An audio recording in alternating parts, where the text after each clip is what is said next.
This shit's do me a favor downstairs on my desk, and don't mess with nothing else. But get there's a stand for like this little gray, to hold the computer up, but not the big one for the computer, a little one for the iPad.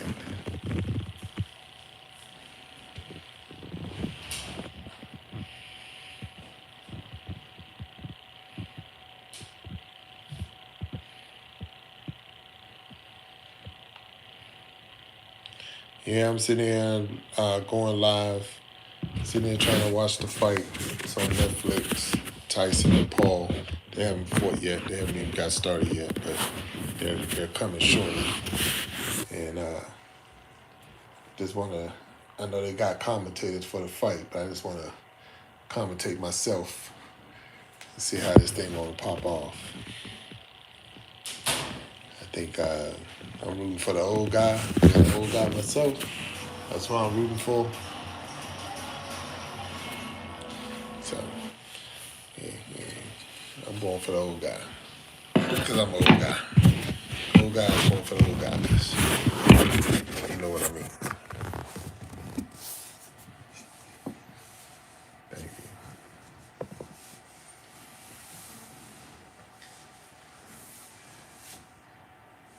I don't know if it's my internet or if it's the dang Netflix tripping. But right now, getting a red circle of death. The red circle of death. It's all good.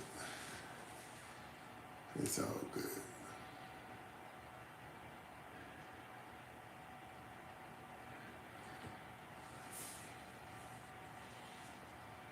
Gotta get past that 25%. 99. Let's try again. Let's take a closer look at Amanda. This is crazy, yo.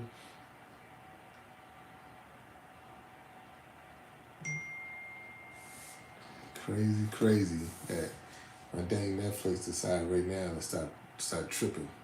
So I'm sitting there trying to watch this fight between the ladies as they're coming up, and it's tripping hard.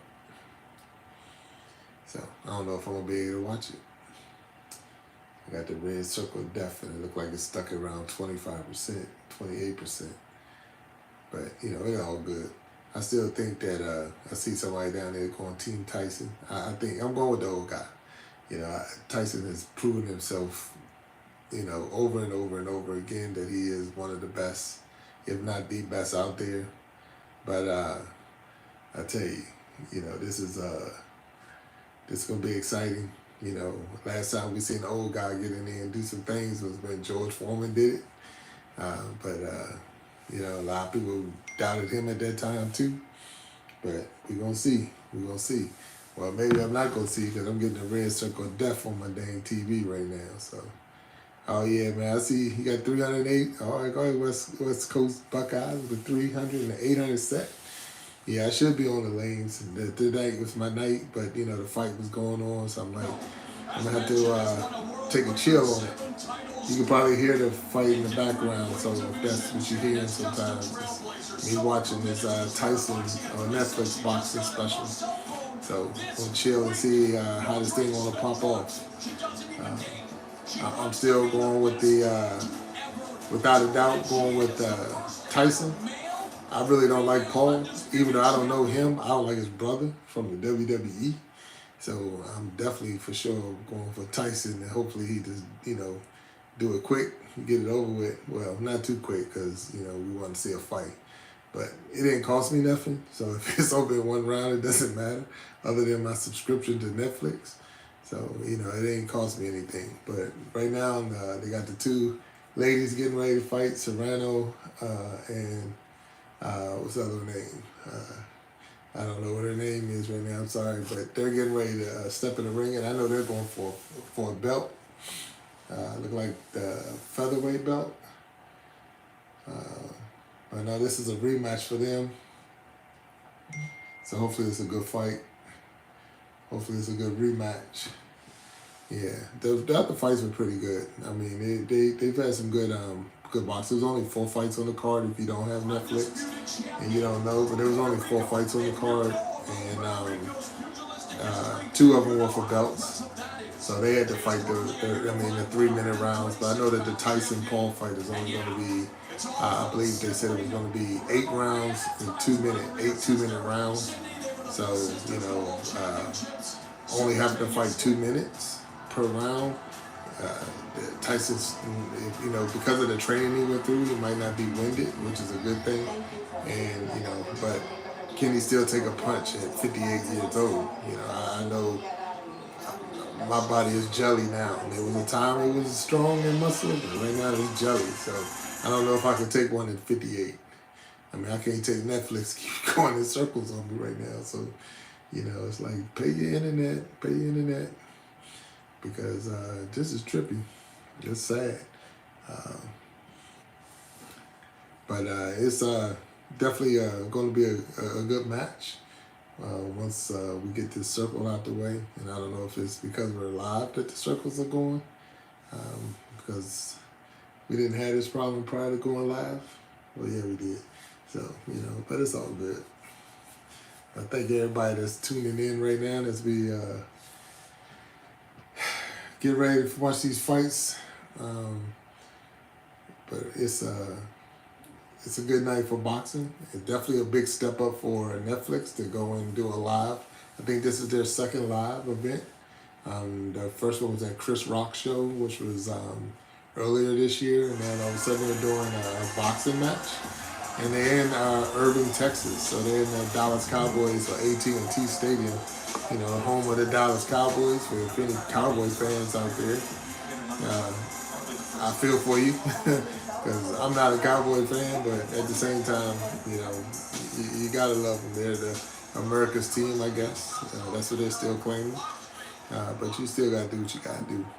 So, but they're in AT&T Stadium out there, and they just had Michael Irvin and Jerry Jones on, and Jerry's still talking about how great all his old players were. He ain't saying nothing about his new players, but it's all good. That's Jerry Jones for you. Maybe they'll pick up Deion Sanders to come coach. We'll see how that go. I know that's what everybody's trying to push for. I don't know what you think about that. If you're a Cowboy fan, you think that's a good move? You think that's a good move? You think he's gonna do that? I don't know, man. But at the same time, we're hoping everything go right for Tyson tonight. 58 years old, stepping back in the ring with a young man. I mean, I got kids the same age as Paul, and Tyson is a little bit older than me, and this gonna be a rough one. But hey. If any one of my kids stepped up, I'll take them out. So, hey, we'll see if Tyson still got it in him. Yep. Man, Rhonda, what's up? Yeah, thank you. What kind of compliment is that? It's all good. It's on you. We all started at some size. Some people are a little bigger than others, so I'm all good. I appreciate it. The challenger, fighting out of the red corner, making her way to the ring, here is Amanda. Yeah, so it's good that we got people on. How many out there watching the fight right now while you're looking at this live? And who got Tyson, who got Paul? Put it down in the comments. Who's rooting for who? Let's see who you got. I seen the Team Tyson out there once. I seen somebody was talking about Team Tyson. The West Coast Buckeyes. So is it West Coast and Buckeyes? Is that Ohio? So I'm confused on that. Is that or maybe I'm missing the Buckeyes quote. I got West Coast, but what about the Buckeyes? Maybe it's not an Ohio State thing. It has nothing to do with Ohio State. And everyone these days is cheering for women's boxing. Yeah, but I'm still putting my money, and I have already put my money on Tyson. Taking it to Paul. I just don't like Paul at all. And that's a personal thing for me. Only because of the fact that I really didn't like his brother. So that's the big thing right there. It's not even personal on this Paul, because he ain't done nothing to me, but I don't like his brother. It's just that attitude, man. Sometimes you just gotta have certain, some people got an attitude. You gotta have a certain attitude going on, but his brother be tripping, so I ain't messing with that. How many of y'all out there rooting for Tyson? Put it down in the chat so we can maybe have a mini debate. How many of y'all even watched it? How many even knew that was going on tonight? Netflix did. I thought they did a really good job on promoting this and letting people know that there was going to be a fight between them two, Paul and Mike Tyson. I know last night during the weigh-in, there was a slap where they said Paul stepped on Tyson's toe, and Tyson retaliated with a slap to Paul's face. And if you didn't see that, that was hyping it up, But we've seen that a lot of times. Anybody that's watching the boxing, we've seen that a lot of times with the during the weigh-in, that a little scuffle breaks out, and then it just hypes up the fight more. Because this wasn't a pay-per-view, I don't know if that was necessary to have to hype the fight up. But if that's something that you got to do, it's a lot of money on the line. I know that they said Paul was going to win $40 million, and Tyson was guaranteed $20 million. But that's not a bad payday for 8 rounds, 8 2-minute rounds of boxing. So you think I'm gonna put in 16 minutes plus all the training and all. Don't get me wrong, all the training that it takes to get there. But in 16 minutes, I'm making 20 million. 16 minutes, I'm making 40 million, and that's not even all the other royalties and stuff that come from any sponsors and this and that. So it's not a bad day, not a bad day at all. You take that kind of money. Thank you all those out there that's tuning in. It's awesome. Like I say, be able to chill out and watch the fight. It's great in itself. I'm excited. Like I said, if you're hearing it in the background, that's just if you're hearing it in the background, that's just the TV, because the fight is getting ready to pop off. But ain't nothing wrong with that. Yeah, but I'm still putting my money on Tyson. Not only, like I said, I put it on there. You can go on to DraftKings right now, and because the fight hasn't started yet, and on DraftKings they let you bet. Tyson is he is the underdog on this card, so he's Paul is favored to win, but I just can't see it, And like I say, I'm rooting for the old guy, I'm rooting for the guy that's 58 years old, getting ready, turn 60 in a couple of years, and still able to get back in that ring and duke it out with somebody that's 27 years old. That's amazing in itself. That's amazing in itself. But there's some good commentators out there. Roy Jones Jr. is out there. Rosie Perez, she's up there on the desk doing the commentating. So if you didn't know that, so it's like, it's who's who in a sense of boxing and entertaining, and they're out there, for this, special night. Netflix going live with boxing. Like, wow, that's crazy. The Netflix has stepped their game up and putting themselves in the ring. I'm gonna only see bigger. I think we're gonna see bigger and better things come down the road with that. For those who didn't know, you used to see it with HBO, and then you seen it with Showtime, and then a lot of other pay-per-views that came out.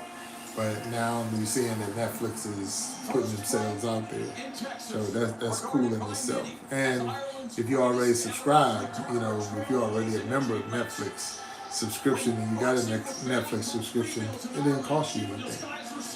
So that too is a plus. That I don't have to pay any extra to get get my Netflix on and be able to watch this night of boxing. They got the women to get ready to come in there now.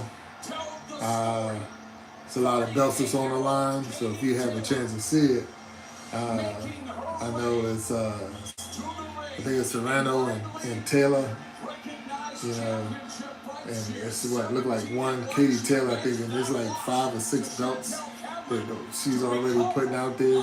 That's gonna be crazy. They had that many belts. I know she's supposed to be a world, what they call it, Guinness Book of World Records for having the different belts that she got. So that's cool to see her on this card. They're stepping up women's boxing. I don't know how people feel about that, but the women being in the ring, but that game is stepping up. That they're allowing the women to be in the ring now. So that's not just be in the ring, but to actually fight and perform. I know that a lot of people say there's a men's sport, but there's some women that got some game, and because of that, I say let them have their moment in the spotlight too. It was a time. The only time you seen that was when they were in the ring, walking around telling what round it was. But now these ladies can fight. They got some game, so it's really cool to see it. Yeah, so they're getting ready to fight for this undisputed super lightweight championship.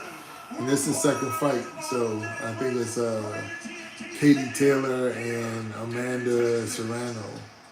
And I think it's gonna be a battle. It's gonna be a real tough one. So I don't have a plus or minus in this one, so I'm not looking for anyone or rooting for anyone. But at the same time, I think it's gonna be a good fight.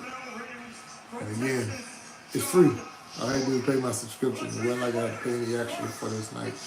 And I can appreciate that.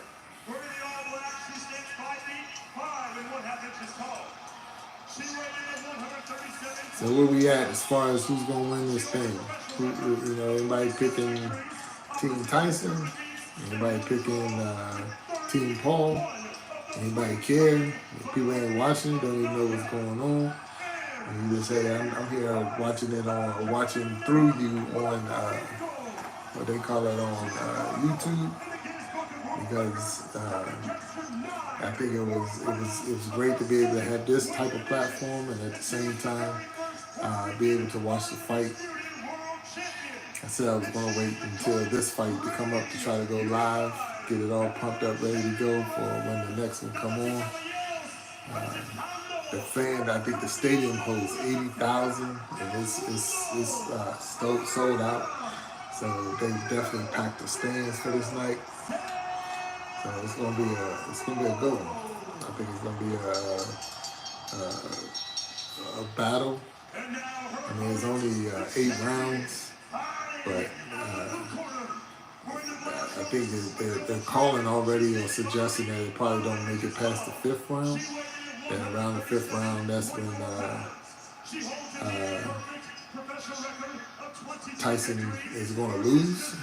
So I don't foresee that, but you never know what's going to happen, man. So we just got to watch out. Hey, what's up there, man? Is that Nolan? All right, what's up? How you doing, sir? What's going on out there? Yeah, we're sitting there just trying to watch this boxing match on Netflix. Chilling. I was supposed to be on the lanes tonight. Tonight is my Friday night league, and but I wasn't able to make it, so I didn't bowl tonight. So I'm here with you all, watching the fight on Netflix and missing out on this missing out on my bowling, but it's okay. I'm going with Tyson tonight. I'm going with Tyson. I'm gonna go with the old guy. I think that the experience, at this level and this magnitude, the power he still has and possessing him, and that killer instinct that ain't going away. I think as long as he stays clear of Paul's right hand, that he's going to be okay. So I'm going to go with him. Uh, it was funny because they had Lennox Lewis out there and Holyfield. And Lennox Lewis, both Holyfield and Lennox Lewis both beat Tyson. So they were like, he could be beat. But at the same time, I would watch out for them hands, left and right, because he ain't no joke. Um, Paul is a fan. This is like something he's been wanting all his life, even though they probably made this already because Mike Tyson Punch-Out had a picture of Paul and Tyson on it already. But that was like, oh, I'm sorry, that was Glass Joe. My fault. I thought that was Paul. It looked like him. Little blonde hair guy. But, they had that slap across the world. Heard across the world yesterday doing the weigh-in with Tyson slapped Paul because he stepped on his toe. So now this is, they hyped this thing all the way up. So now we're at this point where, it's like, hey, so I'm going to still go with Tyson. I went on DraftKings. You can go in there and put a little money on. So I put on that Tyson to win. I ain't talking about betting the farm on Mike Tyson, but at the same time, I think that he will come out on top. I think he's going to do what he needs to do to win this fight. Only because, like I say, both of them got something to prove, but at the same time, I think that Tyson has more, only because, being a professional heavyweight champion, that everybody's looking at you like, how do you let this person come in and beat you in your game? So I think he's going to take that super personal, and that's what's going to be the thing that sets them apart.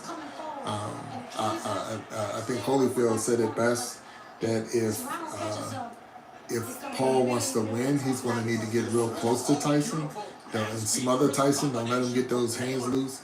But if he steps back and think that he's going to back away from him, he's going to get knocked out, because Tyson has that speed to get up in there, and when he gets up in there on you like that, he's going to knock you out. So it's going to be what's the strategy that Paul's going to use when he gets in there to fight. So currently, right now, if you don't know, there it is. This one, the ladies ain't gonna go the distance. It ain't gonna go to She's Saved by the Bell. The ladies ain't gonna go the distance. Who was that? Katie Taylor? Was that who got hit? Oh, so the champ was getting rocked. So the champ was just getting rocked. So I don't think he's gonna go the distance. It was a little rough in there in that end of the first round. So the belts are on the line. So the ladies, Katie Taylor and Amanda Serrano, they're going to have to. What's wrong? Oh man, yeah, I'm sitting there watching this with my son. So if it looks like I don't know what's going on, I'm trying to live with you and at the same time watch a live fight. And you be missing some punches, but that first round was vicious. But so no, man. If you ask again, and I see you already going with Tyson too, so that's why I'm putting my money on. I'm putting my money on Tyson, and hopefully he'll pull it out. Speaking as an older gentleman, do it for the old guys. I think somebody made a comment, he got that old man strength, don't mess around with, that old man strength is rough. If you ever been snatched up in a park or in a grocery store or whatever by an old person, it's all good. I didn't get to go bowling tonight, but it's all good. If I'd have went bowling, I definitely would have missed the fight, because by the time we finished, by the time I get home, I would have got home. Well, now, because right now I'm looking at the time, I would have probably just got back in, so they hadn't even come up here yet. But I'd have missed those other fights.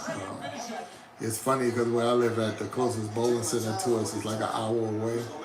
So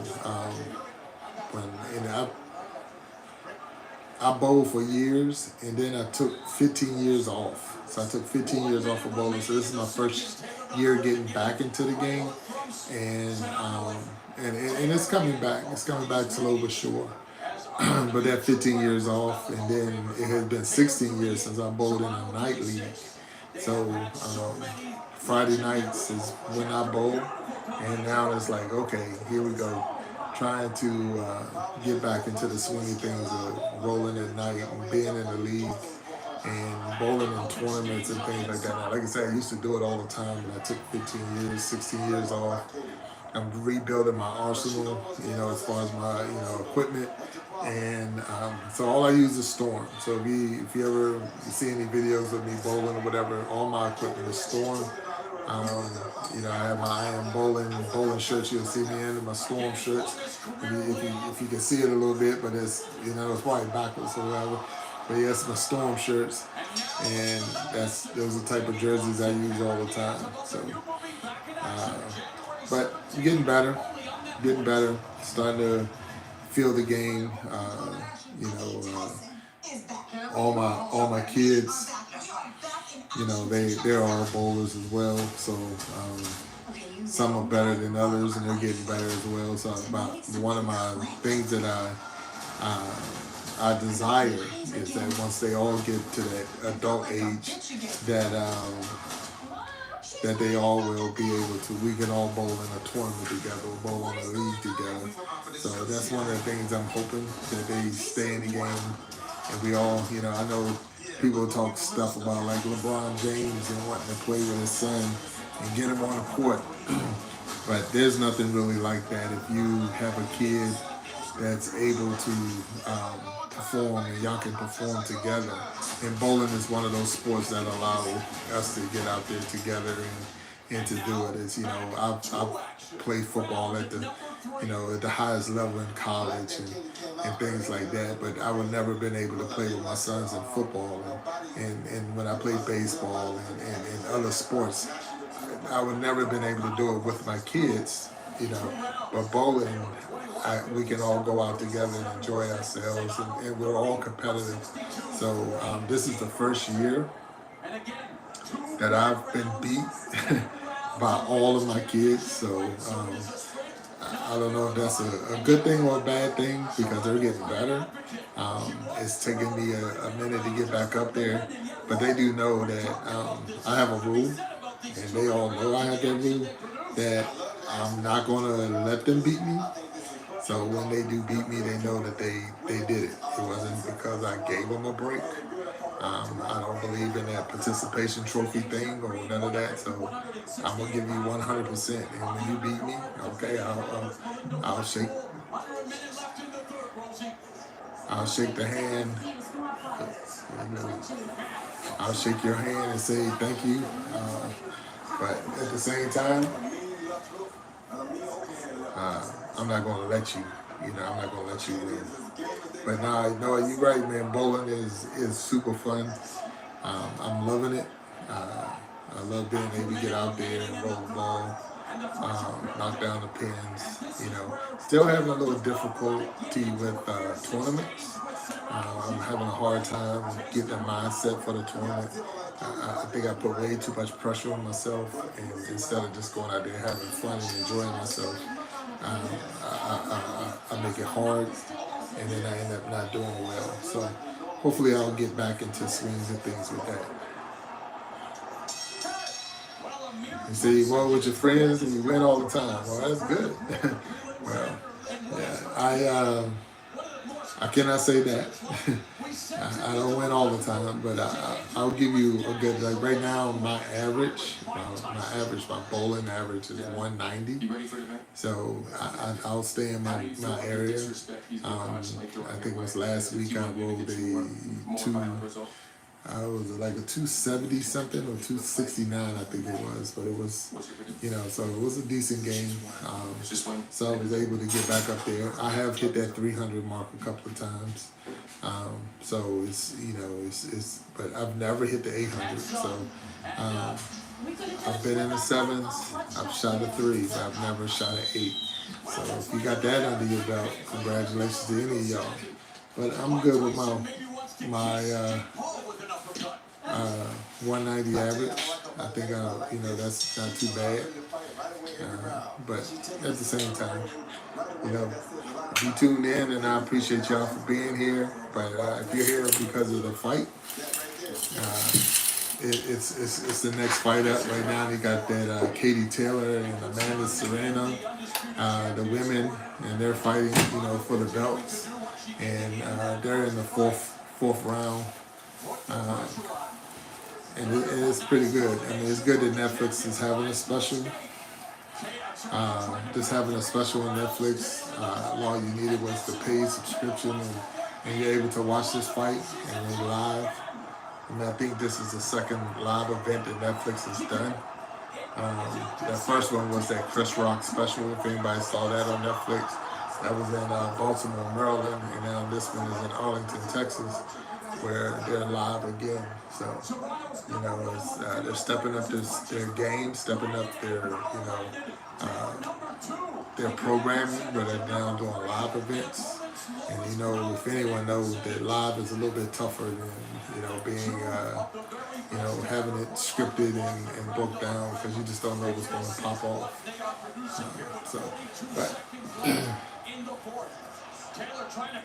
Yeah, I believe so too. No, I think this is their first sporting event that they're doing live, but it's only going to open up the doors for more things for them. And it's just like, okay, what's next? What's next for Netflix? They are. And if y'all seen my channel, and you went on my channel, you're gonna see an episode that's like I'm on Netflix, and that's real. That is true. I actually am on one of the specials in Netflix, so you have to check it out. So they got a special called Mr. McMahon, and it's about Vince McMahon in the WWF and WWE, and it's I think it's 27 minutes into the first episode. I believe it was 27 minutes into the first episode. The first episode, and it's 27 minutes in, you're going to see two kids. They're interviewing Tony Atlas, but you're going to see two kids that they're going to ask a question to. And it's going to be a younger kid and an older kid. You can see the two, one's taller than the other. And that's me, the older kid, the taller one, feeding answers to the younger one. And that was like 39 years ago. So it was funny because my cousin, called me on my way home. And if you look at my channel, you'll see it in there, because I put that video out there. And he called me on the way home, was like, hey man, we're on Netflix. But the episode's called, the series is called Mr. McMahon. It's about Vince McMahon from the WWF. So he, used to be the CEO of WWF and all. So, but if you see it, and it's the first episode, so it's a series, but the first episode, 27 minutes in, is you'll see me and my cousin Ben. They're interviewing Tony Atlas. He makes a comment, and then they go to some kids in the audience or in a line that's getting ready to go into the wrestling arena. And they're talking about the Iron Sheik and things like that back then. This is before WrestleMania 1, so you know how long ago that was. This is before WrestleMania 1 for those wrestling fans out there. But yeah, 27 minutes to the first episode of Mr. McMahon on Netflix. You're gonna see an older kid talking to a younger kid, feeding them questions or feeding them answers, and that was me 39 years ago. So that's my little little trip to fame, I guess, if you want to, and say, hey, I'm on Netflix, and that's real out. That's real. Yeah, go check it out. You'll see it. Like I say, it's 27 minutes into the first episode, but the series is good. It's a good series. I like watching the WWE and the WWF. Back then it was the WWF, now it's the WWE, but I like watching the performers and the entertaining. We know it's scripted, but at the same time it's very entertaining, and those are real athletes. So some of those people that's in there are former Division I college football players. They're former Division I wrestlers, Olympic wrestlers. They're real athletes out there that's now entertaining. It's like if you watch hockey, or if you watch figure skating, and then you go to an ice capades or something like that, and you're like, those are not real skaters. Those are real skaters. Once they get off the ice and start doing other things with their life, they're entertaining you. So, we respect the craft itself. We respect their game, because it takes a lot to be able to do it. It's not something that's easy to do. You know, it's not like you just want to walk out and you know, the average Joe cannot just step into that ring and do the stuff that they do, or you know, to be able to press a person over their head or jump off the top ropes and the ladders and stuff that they do, and they do it in multiple 3-4 times a week that they're performing somewhere. Um, you know, you have to really think about, wow, that's amazing that those people are able to do that. But anyway, going back to that Netflix special, Mr. McMahon on Netflix, 27 minutes into the first episode, you're gonna see it, and that's me. So if you're checking it out, you know, that's it. No, I did not get any residuals. I'm not getting any type of payment from it. I'm not getting paid by them to endorse them, anything like that. It's just the fact that my cousin happened to be watching the episode and he saw it. He thought he was tripping when he saw himself. You know, like, oh my God, wait a minute. And he was on Netflix. And then he looked and said, wait a minute, that was us. We were both on here. And that's how even I found out. I hadn't checked it out, and I might have even missed it when I first saw it. Nah, probably not, because when I seen it, I remembered it right away as soon as I saw it. But anyway, yep. So right now they still fighting. It's a 6th round of the Taylor Serrano fight. Right now I think Taylor has a cut over her eye that's bleeding real bad, that the referee is starting to look into it because that's called another timeout. So, yeah. Now it's Mr. McMahon. So it's one of the newest Netflix specials that's going on right now. One of the series they got is called Mr. McMahon. It's the very first episode. I think the episode was called Junior. I think it was called Junior. You know, so that's where Vince McMahon from the WWF and WWE now, he was, it's all about him. So, yeah, I know when I went to look at the fight today and pull it up that it showed Mr. McMahon, or it showed that special. I'm not sure where they are in the episodes. I don't know how many episodes they put out and how long it's going to be. But I do know the very first episode, 27 minutes in, is where we did that little interview. It's very short. I think we was only on there for half of, you know, maybe 10 seconds or more when they just asked a couple of questions. It was probably more than 10 seconds, but they only asked us 2 questions. But it's just the fact that the big part of all of that was it was 39 years ago. So that footage was stored somewhere, sitting in somebody's flash drive or shelf or whatever, and they just needed, you know, they're doing this special now and they need some feedback. And it's like, hey, we got this, and they go and digging into the archive and they find it. So that's a big point that I put out even in the video that I shared when I talked about this, is that even as content creators, and we're putting content out and we're saying things and doing things, that you really got to watch out. You really got to watch out what you say, because you don't know who's sharing it, who's keeping it, who's storing it, who's saving it. And then 39 years ago, like with the Netflix thing, 39 years ago or later, it's coming back to get you. So, you know, that's the big one. Hey, country boys, okay, I appreciate it, man. I'm going to do my best to keep out there and keep doing what we're doing. Believe it or not, this is my second live with YouTube, as far as being live, just me. I've done a couple of, like, I got this, I like making these little videos for, you know, with rain and the nature and things like that, so to help you relax while you're maybe working or sleeping or whatever. So I've done a couple of them and put them out on the live, but I've never done it with me being the host of the live. Now this is my second one, and it's funny because the first one I did was a couple of days ago, while I was in Costco's. I was in Costco's getting my tires um, rotated, or you know, I had to get my tires rotated and balanced, and because I bought them from Costco's, I'm a member of Costco's.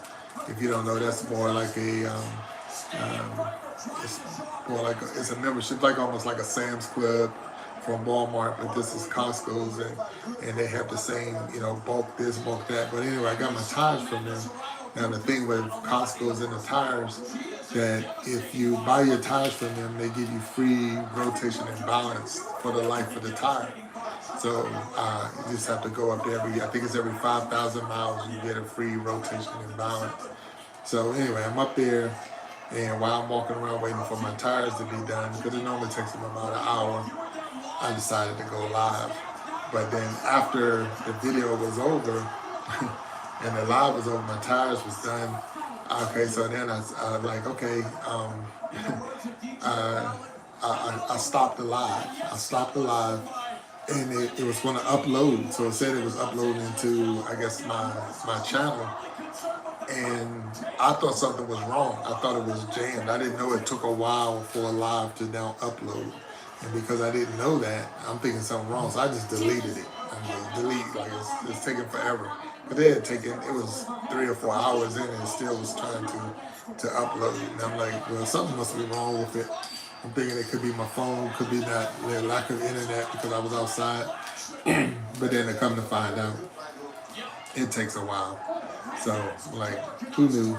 I'm learning so much doing the, you know, the more and more I look and the more I search and watch these different videos and things like that. I'm learning so much from all of you. So I look at your content. I actually go and I study and watch other people's videos and try to, you know, be very supportive, you know, because of the thing is, I think, it takes us all, you know, if each one reach one, you know, we're all like iron sharpening iron. If we all help each other, then we all can grow. I mean, I would be lying to say you don't want to get paid for this. It would be the biggest lie ever if you're like, well, I'm not in it for the money. Well, I'm not in it for the money. I'm not trying to pay my rent and my mortgage and buy my food and things like that. But you put a lot of work in your content. You put a lot of work in keeping it posted and trying to make sure you're meeting all the thises and that. So if you're going to put in the work, you should get something out of it. And so it would be a lie to say that you wasn't trying to get paid from it. But at the same time, you know, I think we all should get paid. I think we're all putting effort in and putting that time in. And if you're going to put the time in, we should get something out of it. That's more like why I'm happy with the way this is breaking down today, because I pay for my subscription to Netflix. So for Netflix to say, okay, you paid your subscription, and now I want you to pay this extra money to watch this boxing match, that would be a slap in the face. That would be an insult to me, because I'm thinking I've already paid, so why am I paying more? But they didn't. So that's why I could support something like that. Okay. Is that Naya Pretty? Hey, what's up? What's going on? How you doing today? Yeah, so that would have been an insult to me if that had popped off where they wanted to charge. So I also have a subscription with shoot, what's that one? The Russians, Peacock. Yeah, thank you. Yeah, so with Peacock, and the main reason I have Peacock is because of the fact that WWE, when they do their pay-per-views, they're on Peacock, and it's covered. So things that I was paying hundreds of dollars for to watch it, you know, now because I pay my subscription, I'm getting that, you know, So plus on Peacock, sometimes they'll show some of the college games and things like that you just don't see on the regular TV, because they're just doing a little bit behind the scenes games, some of those smaller college games. So I'm, so those are the things I believe in. Oh, the ref took a point away. Oh no, that's gonna be the thing. That's gonna take that belt from him. That's crazy. Yeah, so in this Taylor Serrano fight, the ref just took a point away from Serrano.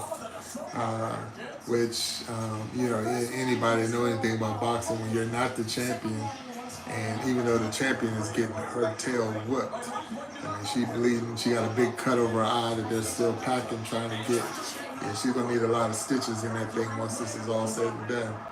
So they're packing it right now, trying to let her continue to fight. But the ref just took a point from Serrano for headbutting, and that right there, when you're not the champion and you lose a point, that right there that might be the deal breaker right now. It's too close to get points taken away from you. But we'll see. We'll see how this goes. If you went by the person who's got the most bruises, then the champ's going to lose. But it doesn't work off of that. It's the ninth round.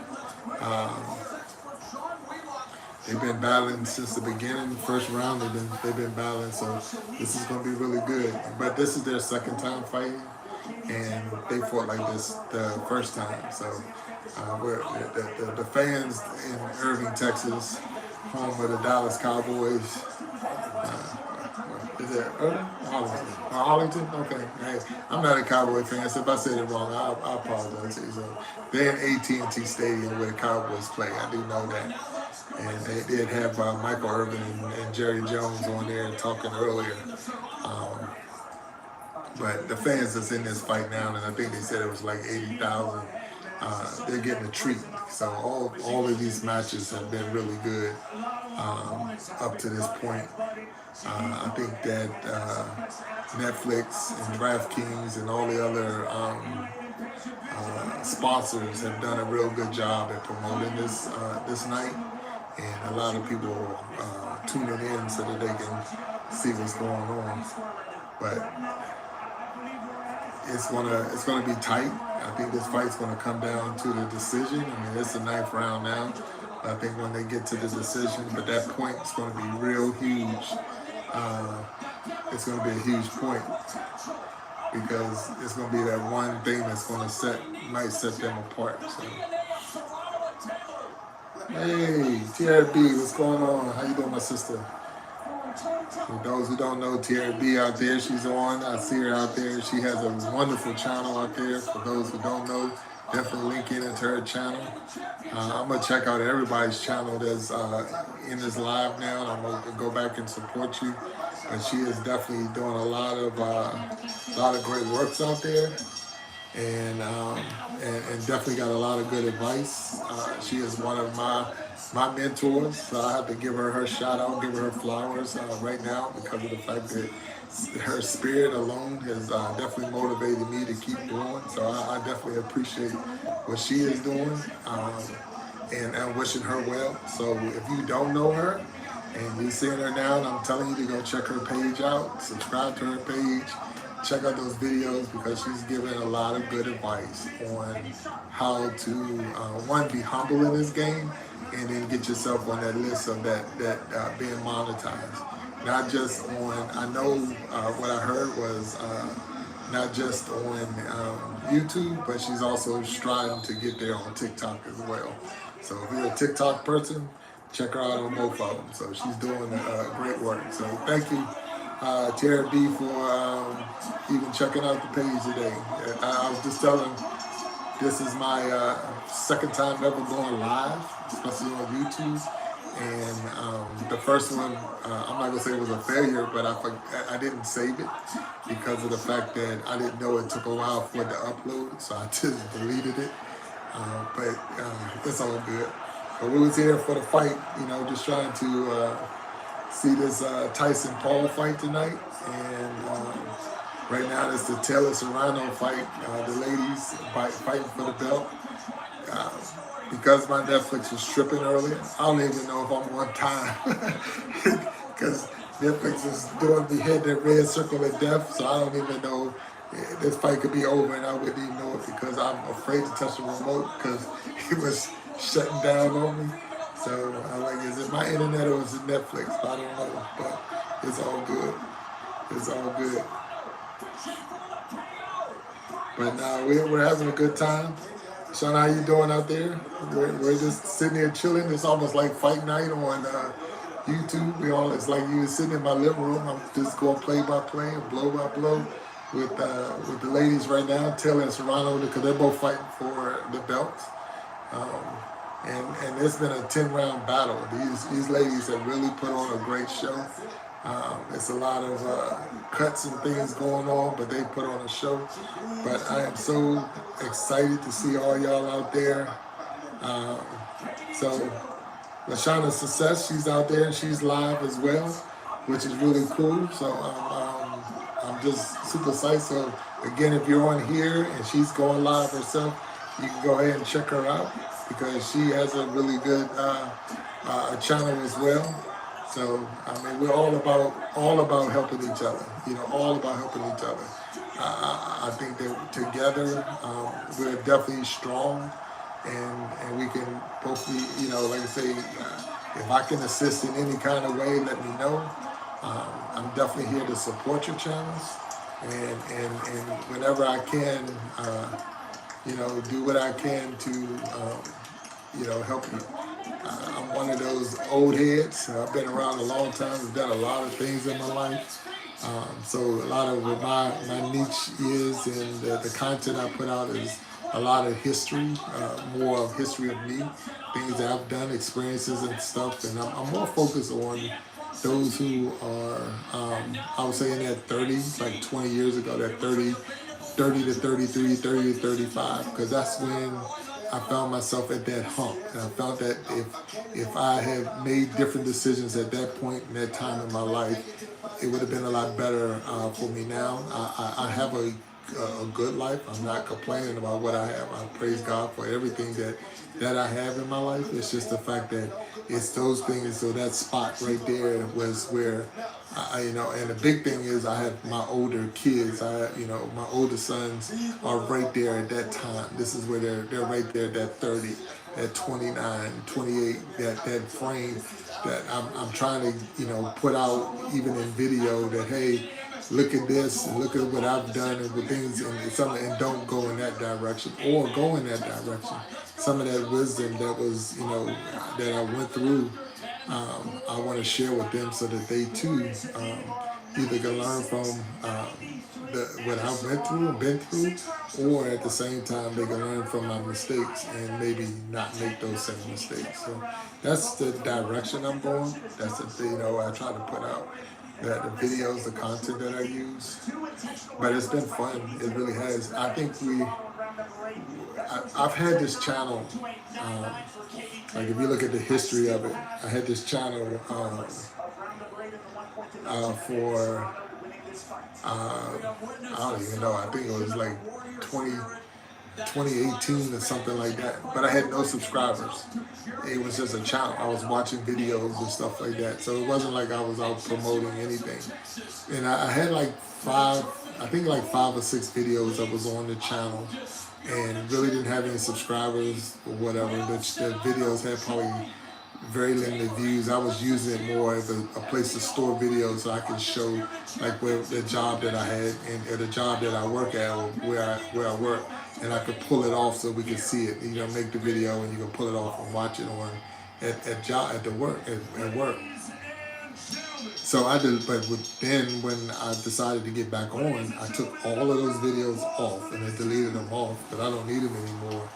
And that's why. And so if you look at the history, it's like you've been on here for a long time, but really I've only been real on here for like a month. I think my first real video, the first comeback video, was October 16th, and now we're at I don't even know what the date is. Is the date the 15th or 16th? Oh, that's crazy. That's crazy. Yeah, I'm saying that's crazy because I've just seen the way this fight just popped off. But in all reality, so Taylor ended up winning the fight, not a unanimous decision. So, but anyway, so the comeback has been, I would say, a whole month. It hasn't even been a whole month yet, and it's been exciting. It really has been exciting. Um, like I say, and talking, meeting so many new people, meeting so many great people out there. And their content creators are amazing. Their work is amazing. I could tell you probably the first video that was starting to teach me and push me into wanting to stay on here was Reva Reveal.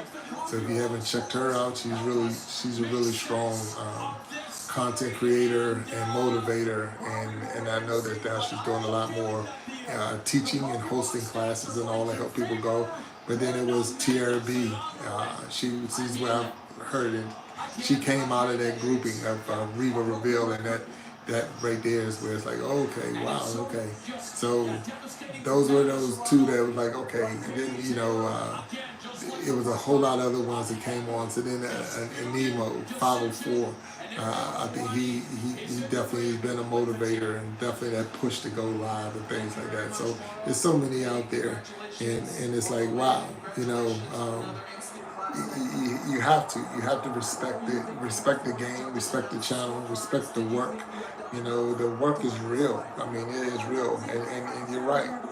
So, and then Lashana, starting to see her material come out and her content and things like that. So it's like the more and more I'm viewing, the more and more I'm watching, the more and more I'm learning, and that relationship only within, of course, the walls of YouTube and TikTok and things like that, or the social media relationship. But we're all trying to find that one thing that's going to set us apart, and I honestly would hope as we continue to grow and things like that, that we, they always say, don't forget where you came from. Don't forget those small groups and those small, groups that give you that platform to stay in as you blow up, because you're going to blow up. Every last one of those names I just mentioned yeah, they're going to be huge, and I'm just glad to be, a part of it. I'm glad that they even say, hey, Big Jack is, he's over there. He's live right now. Let's go check him out. And I really appreciate the support, even to be able to look up. It's funny. It's funny because I'm looking, and then at one time I had more people on this live than I had views on the content that we put out. And I'm like, oh wow, that's crazy, because of the fact that people are tuning into the live, but they're not, and you put a lot of work into the content. You put a lot of work into trying to come up with something and tell the story and the editing and all of that, and moving this around and that around. And I have a full-time job. I have a full family. I mean, I have things to do besides that, but at the same time, I enjoy doing that, and I enjoy making sure that I, have something fresh and new and valuable for you, so that when you do decide to look at a video, when you look at it all the way through, or if you look that you're going to get something out of it. I'm hoping that everyone, that's what I'm starting to do and learn with my when I'm watching video. I'm watching your content. I gotta watch it all the way through, make sure that I, see, those different nuggets that you're dropping, and then I'm learning of making sure the title is right, and make sure that you, put a good description, and make sure you got all the different, for the algorithm and all of that. That it's like it's a lot that goes into um, putting the material out there besides just getting on, and there's nothing wrong with just getting on. I mean, if that's what you want to do and that's how you want to do it. I like shorts more than I like the longer videos. I like having fun. I like telling jokes. I have some funny stories of things that happen to me, but everything that I try to say has a meaning behind it. There's a lesson in it. So if you actually listen and pay attention to what I'm saying, you'll actually learn something. You'll learn something. I remember, and I don't know if anyone in there, and if you do, put it in the chat, send a heart, do something to say. If you remember Fat Albert, Bill Cosby had Fat Albert, the cartoon back in the day, and one of the big things was that if you're not careful, you might learn something before you through. And that was one of the biggest lines I loved about the beginning. Bill used to say that he was gonna, that not only are you gonna be entertained, but you're gonna learn something. And a lot of those lessons from watching those shows, or that back in the day, even though they were cartoons and all. But I was young and I'm into the cartoon, but it meant something. It had more to it than just being entertained or entertaining. So each and every one of these videos that you watch, all the content that the people are putting out, all these content creators, they're putting out information for you. And if you're not careful, you're going to learn something. So you know, uh, you know, have a purpose when you're watching a video. You're going in there. Yeah, I'm going in to support, but I'm also wanting to hear and see what they got to say. I can't remember the name, but I ran across a person the other day, and I'm trying to, and I know if I got it written down, but if I go back and get it, I'll share it with you. But she was growing melons or really growing vegetables. But one of the questions I asked her was, how do you tell what a ripe watermelon is? Because she's growing these and she knows, and she says it's a lot easier when they're in the garden because I can just look at the stem, look at the tail. But when they're cutting that off and it's in the store, it's harder. But then she started giving me tips on how, because that's one of my things. When I'm in that store trying to find that watermelon, it's like, I know it looks good on the outside, it's big, but if I get home, it's going to be a dud. I'm going to be so upset and bothered. And it's like, how can you tell if this thing is going to be good or not? I wish I could just crack it open right now, taste, and then, buy. But it doesn't work like that. So, that's where we are as content creators in a sense. We're looking at these watermelons. We're looking at this fruit, and we want to, I don't know if it's going to be good or not. Sometimes you just have to buy. Sometimes you just have to try, and sometimes you get lucky. There's some things that you can look at. Did they put any effort in? Are they consistent with what they're saying? But one of them you just have to try. You have to try. And the more the season that they put on, and the more time they put in, and the people that support them, because like I say, you find that one or two that's very good at what they're doing, and then they, and they're saying, hey, make sure you check out this person's channel, this person's channel, this person's channel. If you're getting that support and you're getting that backing from people that you've already trusted, then get that person to try. Go in there and see what they got to offer. If it's not in your wheelhouse, if that's not something that you want to get, if that person's into makeup and that's not your thing, you can still support. You can go in there and watch the video, but it's not, it's not for me. But at the same time, what they need to get to where they need to get to. They're going to need the watch hours. They're going to need the subscriptions. They're going to need the views, and a lot of it really that. And I, as a new content creator coming in, what I really need, and a lot of it is the comments. I need real talk comments to say, this is what I suggest. And if you did this might be better. Or have you tried this? Or are you willing to do this? Because that's what we all, we need. To hear that somebody said that they did it and I got 4,000 watch hours in a night, or I got 4,000 watch hours in a week. And it's like, to me, that's not real. To me, that's not, you got 4,000 watch hours? If you did, that's amazing. I mean, that's amazing. But it's like, if you try these 3 things, you're going to get 4,000. But no, it's a lot of work that goes into this. And to get somebody to watch you and to put that time in and say, okay, I'm going to watch this person all the way through, it takes a lot. It really do take a lot. So, but at the same time, it's like, okay, we're all striving. We're all striving to be, the best in what we're doing. I heard a comment the other day where it was like we're not competitive enough. We're not competitive enough in as content creators. You got to think if I'm a former athlete. I mean, I still bowl. But I mean, I played at the Division I level with football and things like that, and we had a depth chart. We had a chart where we're all on the team, but we all want to get to be a starter. We want to get on that field. We want to be, in the game, and that's how I look at it in a sense. Not that I'm trying to outdo you. I don't want you to fail. I don't want you to get hurt. I don't want you to be, cut from the team or whatever.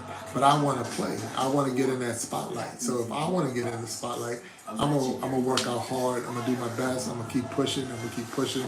I'm gonna give you 110%. I'm gonna give you 120%, 130%. And if you're doing the same thing, you're giving 110, 120, 130%.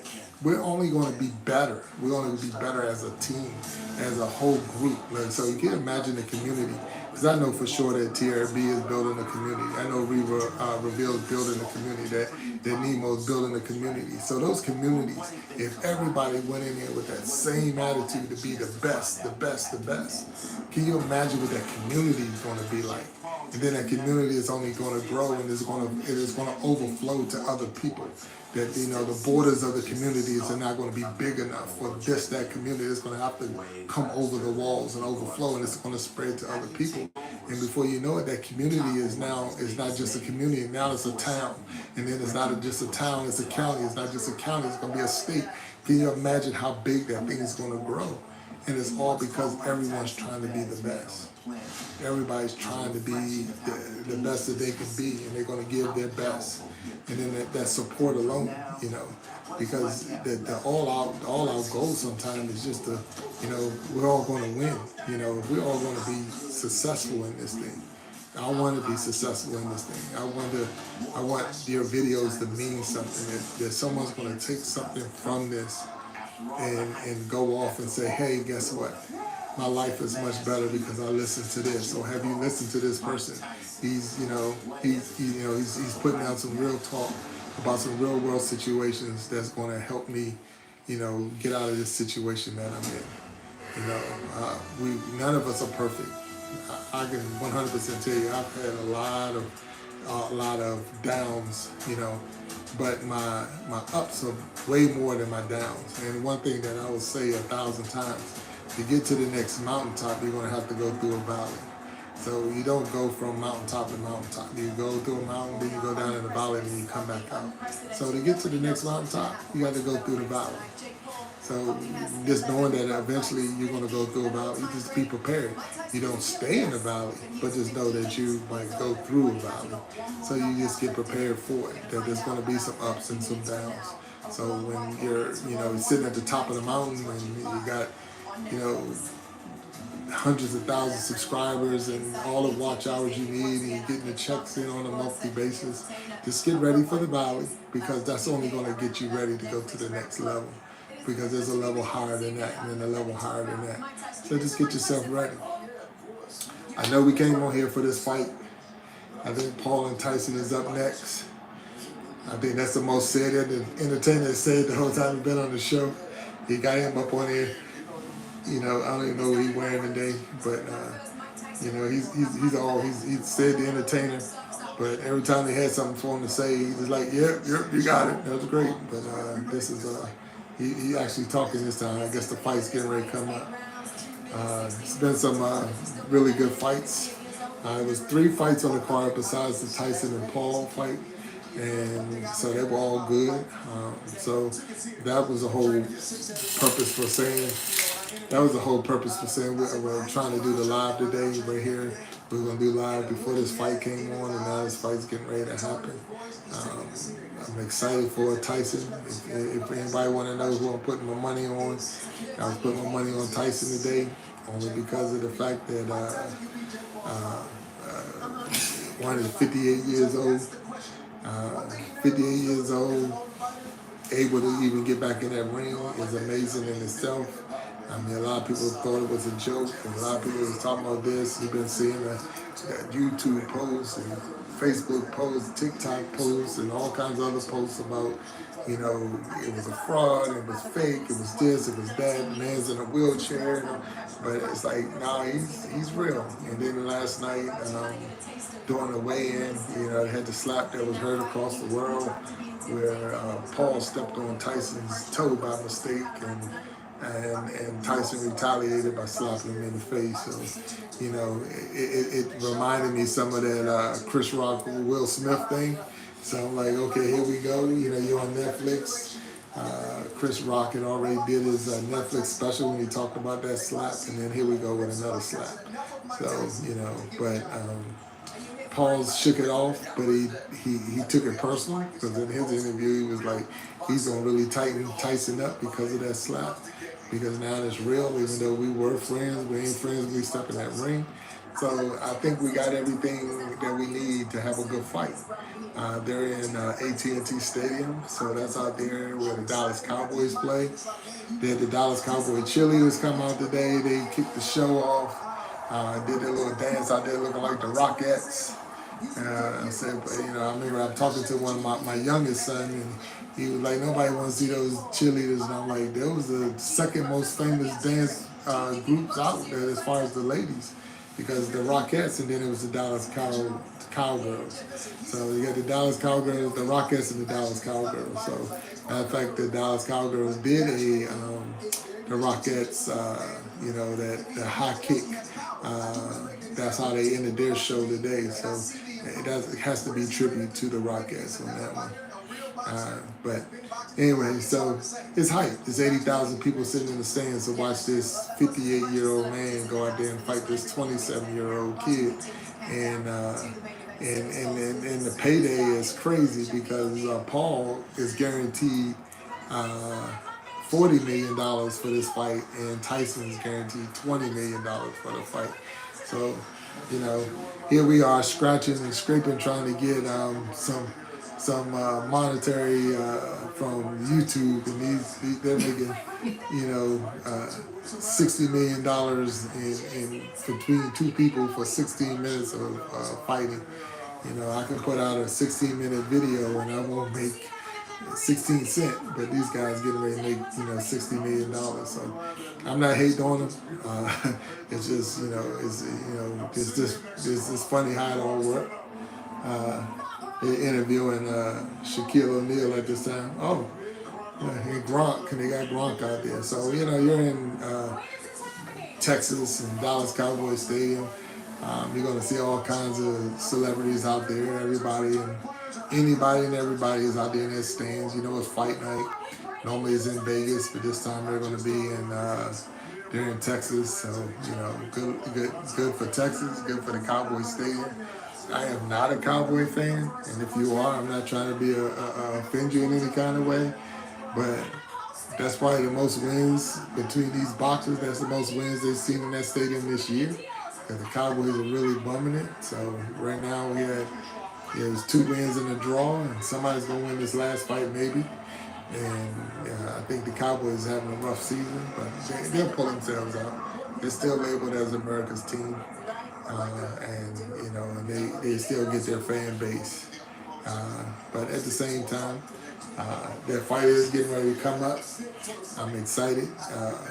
It's funny because my younger kid, he's a teenager, but he was like, this will be his first time actually watching a live Tyson fight, because Tyson, had already retired to a point before he even was born. So it's been a while since he's been out there and fighting. So to have him be able to watch a Iron Mike Tyson fight, and I felt that when he made that comment, I'm more like, I remember when George Foreman made his comeback and was 50 and he was gonna fight, and I'm like, wow, George Foreman gonna fight at 50 years old.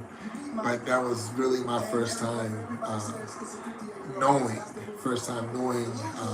George Foreman to a point that I'm watching a fight live with George Foreman, and you hear about him, you read about him, to be able to see him is amazing in itself. So that right there is that's pretty cool. That's pretty cool. So I am rooting for Tyson. I'm rooting for the seniors out there, letting us all know. I know that I heard it many times, and different people say that those old men got that strength that these young kids don't know nothing about. That old man grab you up in the park or grab you up in the grocery store or whatever. You was doing something wrong. It's like I couldn't break that strength. I couldn't break that hold to save my life. But if it has to go the distance, when I turned 50, I know my check engine light came on a whole lot more. So it wasn't a service light. It was a check engine light. Like, you need to go get this checked out. So it's just about that 50 mark that sometimes it just sets you apart. So I'm like, oh, wait a minute. So to be 58 and to still want to be out there and still able to do, to even get in that ring and dance around for, 8 rounds, 2 minute rounds is amazing. It's amazing. So that's a motivator for me to say, hey, if this man is able to do it, but he's been doing it a long time, but he's no different than anybody else. He has to wake up, he got to, get out of bed, and he eats food, he drinks water, he breathes oxygen. So if he can do it, then you can do it too. So that's a definitely a motivator for me to get back, not so much get back in the ring because those days are over. I'm not gonna ever fight again. But at the same time, to get up and get active and be active. So that's what I'm looking at. That's what I'm looking at. I'm so excited, to be on live with all of y'all. I appreciate those who are out there that's still supporting. This is different. I don't know if I'm like, are you doing it right? It's different because you're having a conversation and you're not getting it back. People are not able to respond to you other than typing and texting. You get a response. But when you normally have a conversation with someone, you're waiting. You wanted them to actually give you that instant feedback, or that right away, that full conversation. So I'm not sure how to do it, and if anyone knows how to do it, I'm willing and want to have a group session like this where we can put multiple people on and have a discussion and talk on different topics and things like that. So if you know how to do that and you're willing to, I am wide open and want to come in and let's split the screen or put the, quad the screen or whatever so that we can all get on here and actually have a full conversation that can be live and be shared with other people. So again, I don't know how to do it. So it's just an idea that's on my mind and something that I'm thinking, because I know that each one out here, each one of us have something to give, have something to share that's going to be that's valuable to others out there. I didn't realize when I first got into this. Like I said, it's been being real and trying to get into it. It's been a little bit over a month, not even a month yet. I think October 16th was that first video. But I'm learning so much, so much about, the search and making sure that hit what people want. This is what they want, this is what they need.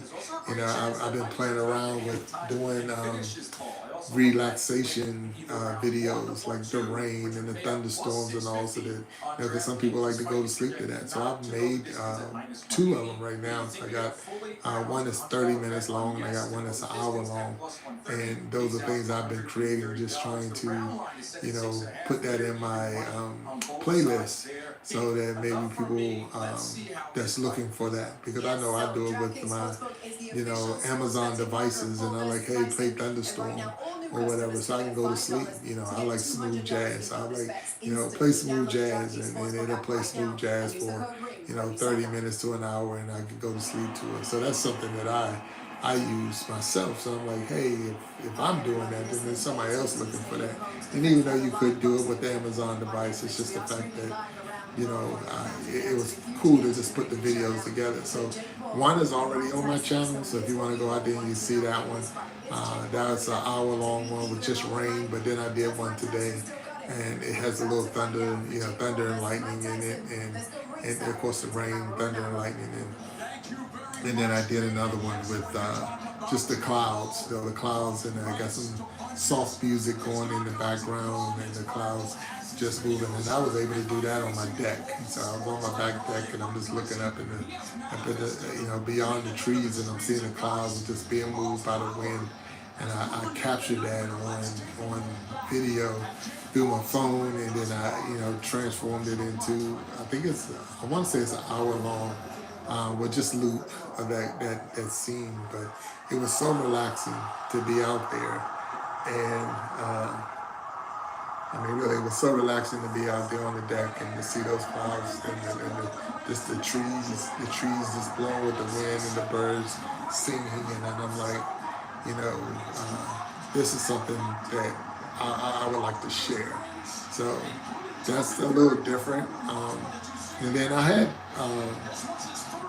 like 4 or 5 different channels going on. I mean, I had a channel for bowling, I had a channel for golf, I had a channel for a youth bowling league where I'm a coach. So I had all these different channels going on, and someone was it mentioned to me. And if anyone out here that's on the live now that's paying attention or know about it, they were like, why have all those channels when you can just have playlists and just use the one channel and then build a playlist with the other channels. So I'm more in that direction where I'm starting to move those videos from those other channels to this one channel here and build them into playlists. So that's something that I'm working on right now. Instead of trying to manage four or 5 different channels, because it does, trying to build content for all of them, it does get challenging because, I love the bowl. So when I'm bowling, that's for this channel. Then if I go play golf, it's for this channel. And then if I'm just being me, it's for this channel. And it's like, so, but at the same time, it's a lot of juggling trying to, not cross them up because I'm being me when I'm on the lanes. I'm being me when I'm on the links. So if I'm out there playing golf or when I'm out there bowling, I'm still being me. So to try to say, this is this person and this that person, to be real with myself and to be real with you out there, um, I'm starting to move all of that into one channel, which is Big Jack story time. So Big Jack story time is the one channel where I'm gonna start building the playlist and moving the things from underdog bowling and golfing is for fun and all of that's going to be moved under. And that's where I came up with the idea of even having a playlist for just some soft music or those relaxation type videos that if you was trying to go to sleep and like, hey, I'm having a hard time getting into that REM type sleep, then I could just play one of these videos. And why it matters to a point is because of the fact that not only is that video going to help you, but that video also helps me. Because if you pull that video up and you're actually doing it and using it, then guess what? Then that's watch hours for me. That's whatever that goes from there, because of the fact that it's a video that was created. Like I said, this community that's being built into multiple communities from all over. If you're a member of multiple communities, if we all help each other in many different ways. I'm putting this out there, but if you're using it or if you're going there, we're only helping each other become bigger, better, and stronger. And that's a positive end goal for all of us. I think so. I think that would be perfect. That we, like I said, we all go out there and we help each other as much as we can. So, again, I'm excited. I'm excited about supporting. I'm gonna continue to watch. I look forward to seeing those daily videos that come up. Like I said, if you haven't had a chance to go over and see Tierra B's channel, and I see she's down there in the chat. So find that name, go in the chat, find that name, and definitely make sure that you support that channel. She is definitely a very motivating person as far as telling you like it is and being real. Celebrating just the little things, the small things, and like, wow, that's really cool. And then, also being a real person. So, that's what, to me, that's what I'm looking for. That's what I'm looking for when I go to any one of these channels. The realness about, who you are. You don't have to pretend when you're here. You don't have to pretend in these communities. So that's a cool thing. That really is a cool thing. To be able to be on the live, that was huge. I can't even remember when we crossed the 50 subscriber mark. It wasn't that long. I mean, it's only been a month. When we crossed that 50 subscriber mark, and it was like, okay, you can go live. And I'm like, all right. Now, I mean, I'm super excited that now we can actually go live. That was like the major thing. That was my major thing. Now we can go live because I was like, we're bowling, we're playing golf, and all. And these are things that we can do live now. And so that was my major right there. But then the subscribers started growing more, and we putting out more and more content. I started learning more and more, and then it's like you can do so much more with this. This platform has put you in a position where now you can actually help somebody. And I was like, oh wow, that's yet again, that's a great opportunity to be able to help somebody going struggling. If they're struggling in a situation or been, I'm a former Army military personnel, so I'm a veteran from the U.S. Army, and there's someone who's going to basic training. Well, I can share some of my basic training experiences. I can share what it's like to be deployed. I can share what it's like to when I finally got out of the military, and how the military really don't prepare you to be a civilian. They take you out of being a civilian, and they condition you to be a soldier. They give you everything you need to be a soldier, but they really don't prepare you to go back out into the civilian life. So those are some of the things that I had to learn, and because I learned it, I'm able to share with others. I'm sure that somebody's going to disagree and say no, they prepared me. But when I went in the military, I went in straight from college. So I was in college on full scholarship for football, and then I left and went into the military. And then when I got out of the military is when I got my first job. So, I mean, because when you're in the military, they pretty much pay for everything. So that's not realistic to me. That's something I experienced when I got out, where now I got to pay my mortgage, now I got to pay my light bills and my water bill and sewer bill and car notes and insurance and all that stuff that we just didn't have to worry about when I was in the military. I mean, I had 2 kids while I was in the military. I didn't have them, but of course 2 kids were born under me while I was in the military. It was $50 each child. That was the medical bill. That's not realistic. That's not realistic when you get out. When you get out, it's like you're not going to pay $50 for a child being born. My medical was free. My spouse medical was free. My kids medical was free. Yes, and of course somebody's paying it, but it didn't cost nothing for me. It didn't come out my pocket.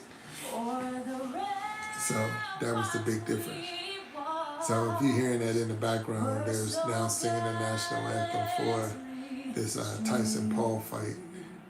And again, if I'm late, if somebody's watching it live on their screen or whatever and I'm late, it's because my Netflix went through the circle of death and it was sitting there for a while.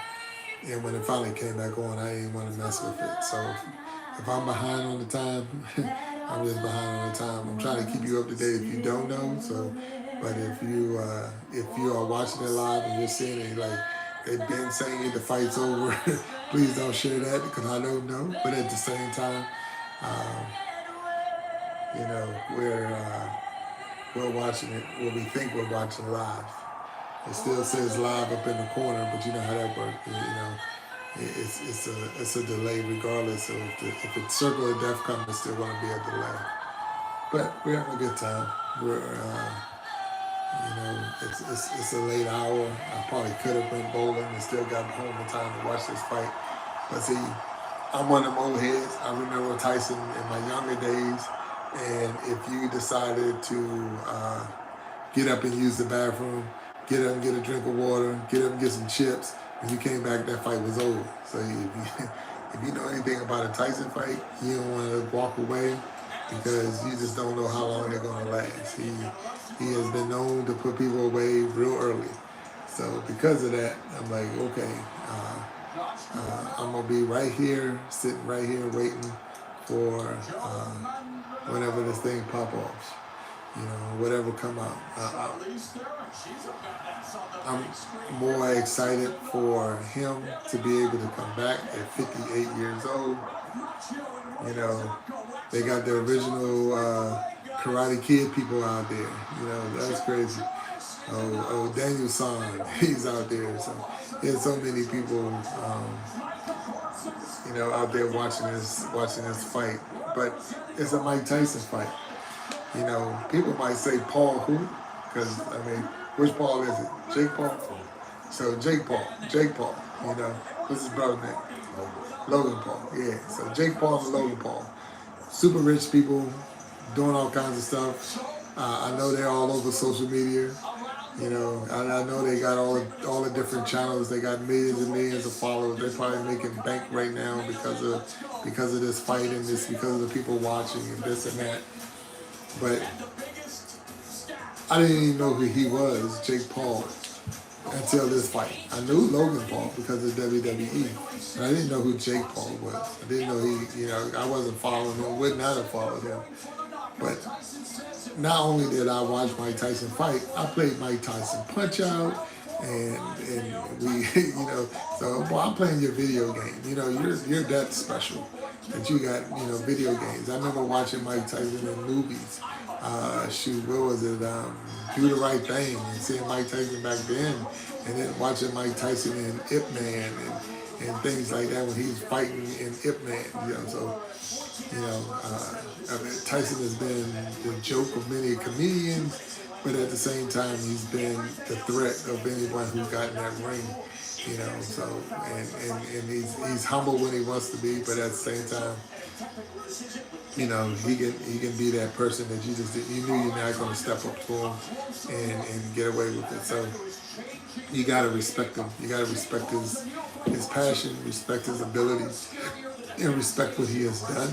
But at the same time, you don't have to agree with everything and everything he say and the way he move. You know, I remember when he first got that tattoo on his face, and I'm saying, like, what did that happen to him and why? You know, but you know, that's his life and that's his body. You know, this is what he wanted to do. And who am I to tell him he can't do that? I mean, that's one, he might tell you. But there's the other side to it, you know, he wasn't trying to get a job. He wasn't going to be sitting at somebody's, you know, table or desk and interviewing for a job, you know, so it doesn't affect, you know, him like it affects if I put a tattoo on my face and then I got to try to, you know, work somewhere or get a job somewhere and got to interview, you know, we're not in the same boat. We're not in the same neighborhood with that. So because of that, how can I say he's right, wrong, or indifferent? I just gotta, you know, allow it to be what it's gonna be. You know, he's Mike Tyson. You know, he's Mike Tyson. You know, he's gonna be Mike Tyson. And then Jake Paul. You know, I've heard, you know, he has had a couple of fights. I believe he had 10, and he has been knocking people out. So he has the power. You know, he has the power. And, you know, it's funny because one of the things he did say when they interviewed him was, because they asked him, was he going to be nervous? Was he nervous now? And he's like, no, I'm not nervous now. And he's sitting in the locker room. He said, but when I get in that ring, I'm going to be nervous. I already know I'm going to be nervous. One, you're standing toe-to-toe with Mike Tyson. You already seen what happened when you stand on his toe. Now you're going to be standing toe-to-toe. So that's going to be, you know, to him it's a dream. To him, he's a fan. And a lot of times you never had the opportunity to fight, you know, the person that you looked up to, or to participate in the thing that you know, with the person you looked up to. So here is an opportunity for him to fight against one of his mentors or one of his, you know, idols. That's not something that you can say a lot. You know, I can participate against an idol. I can, you know, whatever you're into. If you're into music and you're able to perform with one of your idols, you know, if you're into sports and you're able to get out there and play with one of your idols, you know, even meet your idol. But here he has an opportunity not only to meet his idol, but to actually fight her idol and to make bank on it. You know, he's making $40 million for this. Stepping in the ring, he can step in that ring, get knocked right out as soon as he step in, and he still gets $40 million.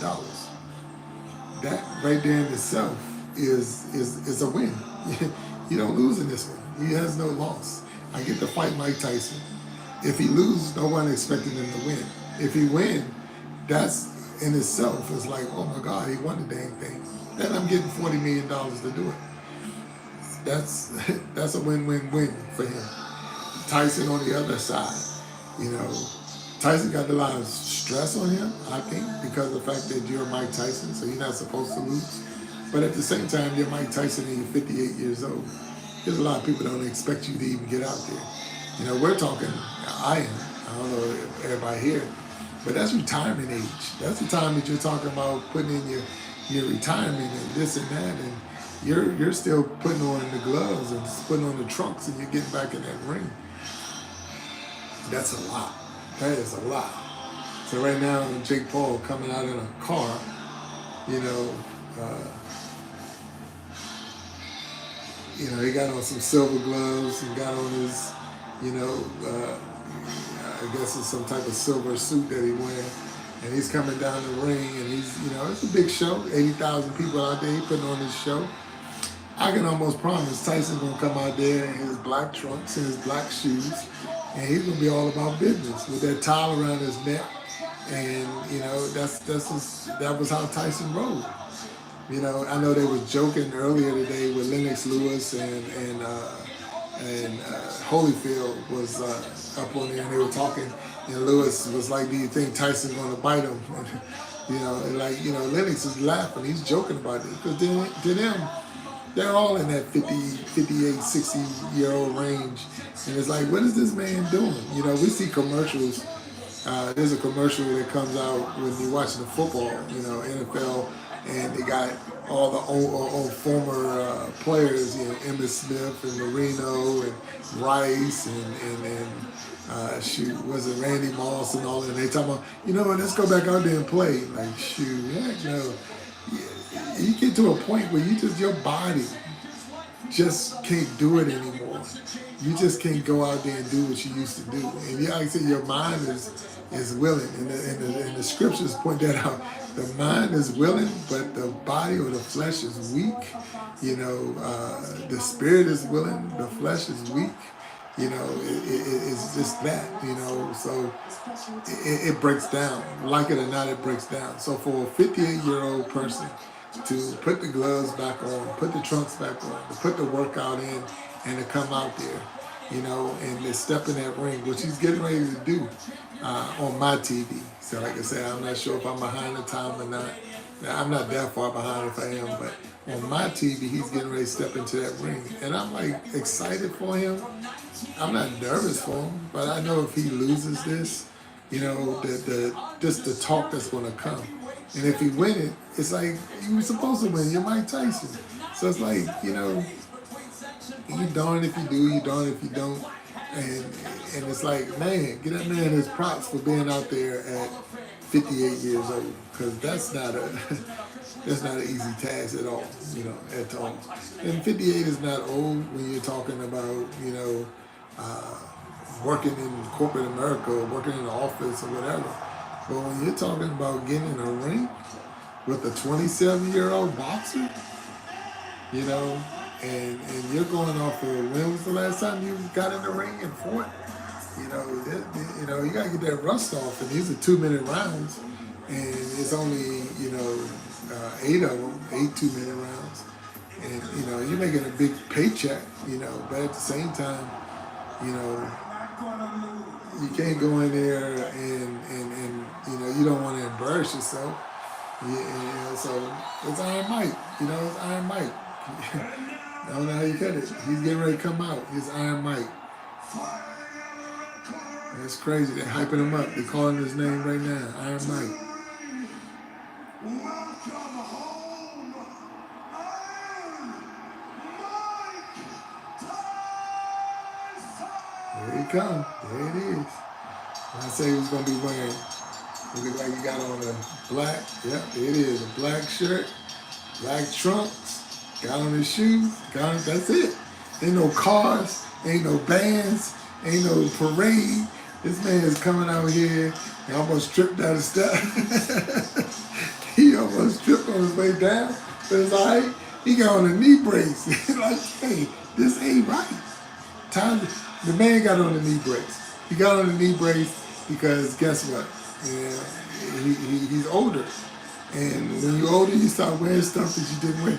Like I bowl with a brace on my wrist because I just can't hold that 15-pound ball like I used to and roll it down that lane even for just 3 games. So with that even being said, I have to put a brace on so that I can get through the games because my wrist just it just wasn't holding the ball. I couldn't do it. So Mike is coming out. Mike is looking mean.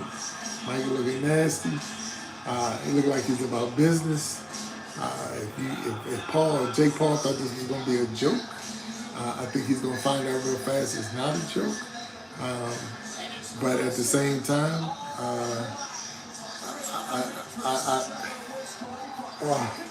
I put my money on Tyson. I put my money on him, but I do not believe. I believe that it's going to be a long fight. I believe that when he walk out that ring, it's going to be one of those. You know, you got to have a long talk with yourself and say, "What the heck did I just do?" You know, because it's amazing.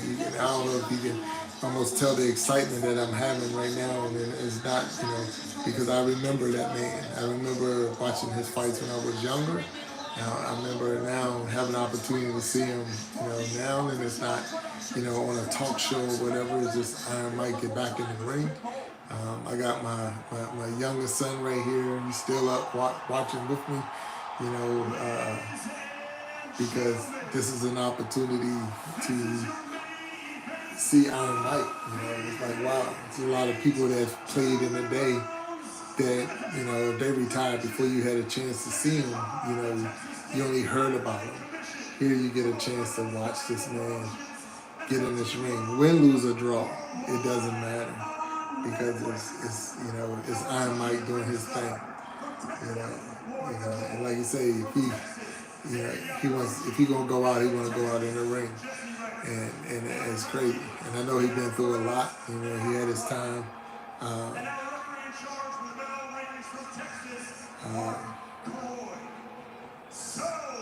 Yeah, and you're absolutely correct.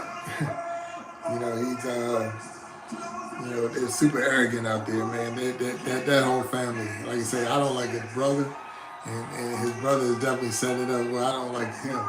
You know, like I said, I've never heard anything that Jake Paul had to say, but I don't like his brother. And because of his brother, I already don't like this guy. So I'm hoping that Mike go in there and slap him right across the mouth a couple of times with that glove and let him know, you know, that, you know, your money don't stop you from getting your tail kicked. You know, you gotta watch what you say out your mouth because, you know, if you come across the wrong person, you can still get your clothes folded while you still in them. So, you know, you just gotta think just like that. Don't talk that smack. You know, because now it's getting ready to be real. You know, it's gonna be real. This is not you know, doing a live and doing a stunt or whatever. You're stepping in the ring with one of the greatest of all time. And I don't think he has an on-off switch to say this is an exhibition or this is for show. Yeah, I get a paycheck of $20,000 or $20 million, but at the same time, Tyson wants to win. You know, this is going on his permanent record. You know, and he looks old. It definitely looks like he's 58 years old, but he also looks like he can still throw a punch or two.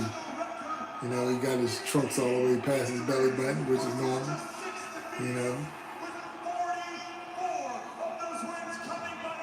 the man was 58 years old, 5'10". He done shrunk because he used to be taller. I remember he was taller. You know, when I was in college, I got sometimes not confused, but I did one time in a restaurant. It was funny because I was coming home from college and we stopped and ate at it was at KFC. So when I got into KFC, the people behind the counter, they was like, oh my God. And I'm like, what the heck wrong with you? Well, Riddick Bowe was in there with his training team and they were like in the corner of the KFC. And so he had Riddick Bowe in there, and then all of a sudden the manager like he said, I had to look 3 times like did Mike Tyson walk in with Riddick Bowe? I'm like, I didn't know I'm not Mike Tyson. But when I was younger, my college days, and Tyson was, he's a couple of years, he's 5 years older than me, if that gives you our time frame. But because of my build and his build and the way, the head and all that, it was funny. What's up, Nemo, man? I was talking about you, man. If everybody, Nemo's on the line. What's up, bro? And I was telling them that they had to go check you out. Your spirit and everything about your channel. Tell them make sure they check you out. The people that's on, So I'm giving you shout outs here too. We're watching this Tyson, Jake Paul fight, man. So I'm getting ready. They getting ready to go at it. And we're just talking about the time I got a little bit confused. Not me confused, but they were confused. They thought I was Mike Tyson at the KFC. And that happened to me several times when I was in college, where people walk, because from behind, it's like that big build and you look like him, but I give him his props, I give him his respect. But my man Nemo on there, man. So if y'all haven't ever seen that channel, you see his name up there, Nemo504. You definitely got to go swing by and check him out. He is definitely a blessing, and he's all about support, all about reaching out, all about pushing the product on everybody. So Paul might want to move his ear. Go put that in. You get tired of put that ear in Mike Tyson's mouth. He's been known to take one.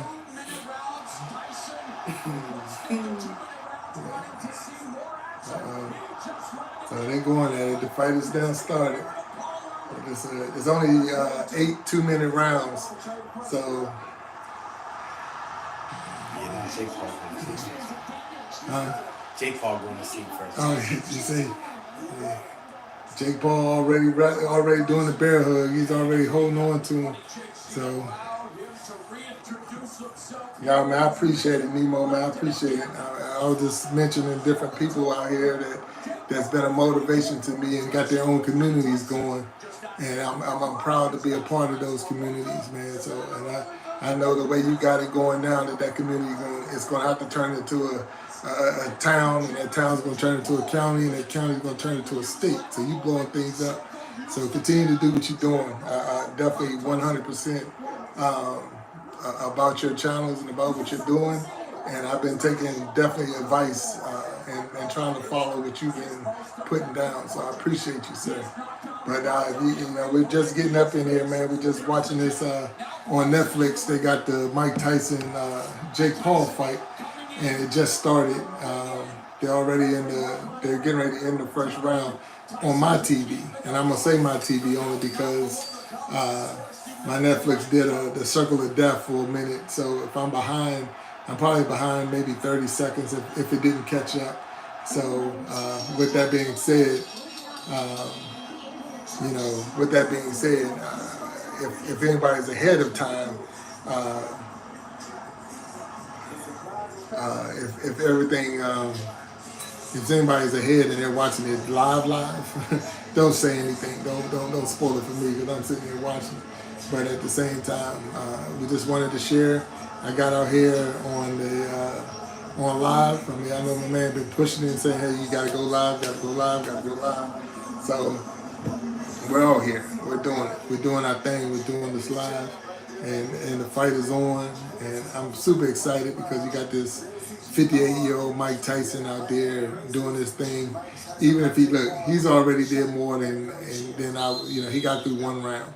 So even if there are 2-minute rounds that I boxed when I was in college, and that 2 minutes, it's like running a marathon and a full-out sprint marathon. So if you're a person who's saying, 2 minutes, 2 minutes, yeah, get in that ring, put them gloves on, and try to fight somebody for 2 minutes, and dance around that ring and see if boxing is a whole different type of shape.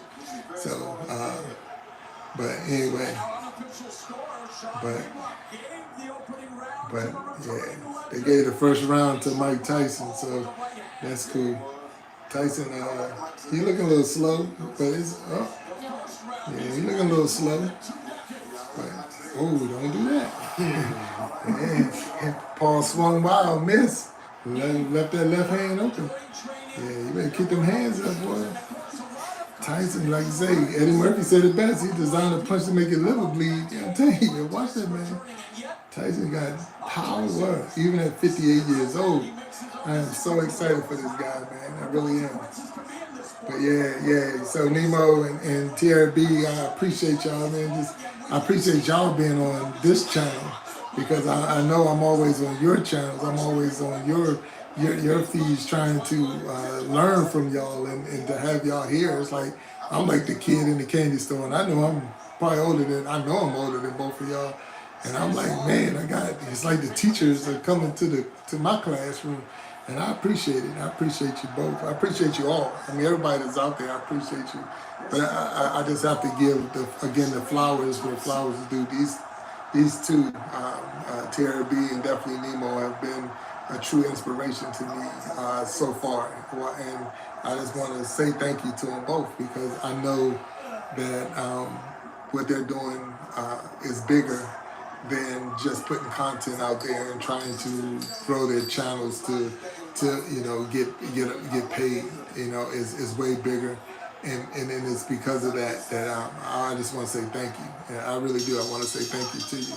And we're you have 100% my support. So with direction you're going and things you're doing, and if there's something I can do to help either one of y'all, like I said, I love the real talk that you both put out, and it's not just them. I know there's other people on here that's still growing, but at the same time, I have to do them too because they're the two within the last 2 weeks. And let me put something out for other people that might be watching. I know, and the people that's going to watch later. It's been going up and down, but once I started listening to TRB and once I started listening to Nemo, I went from, I think it was like 50, maybe 50 something subscribers.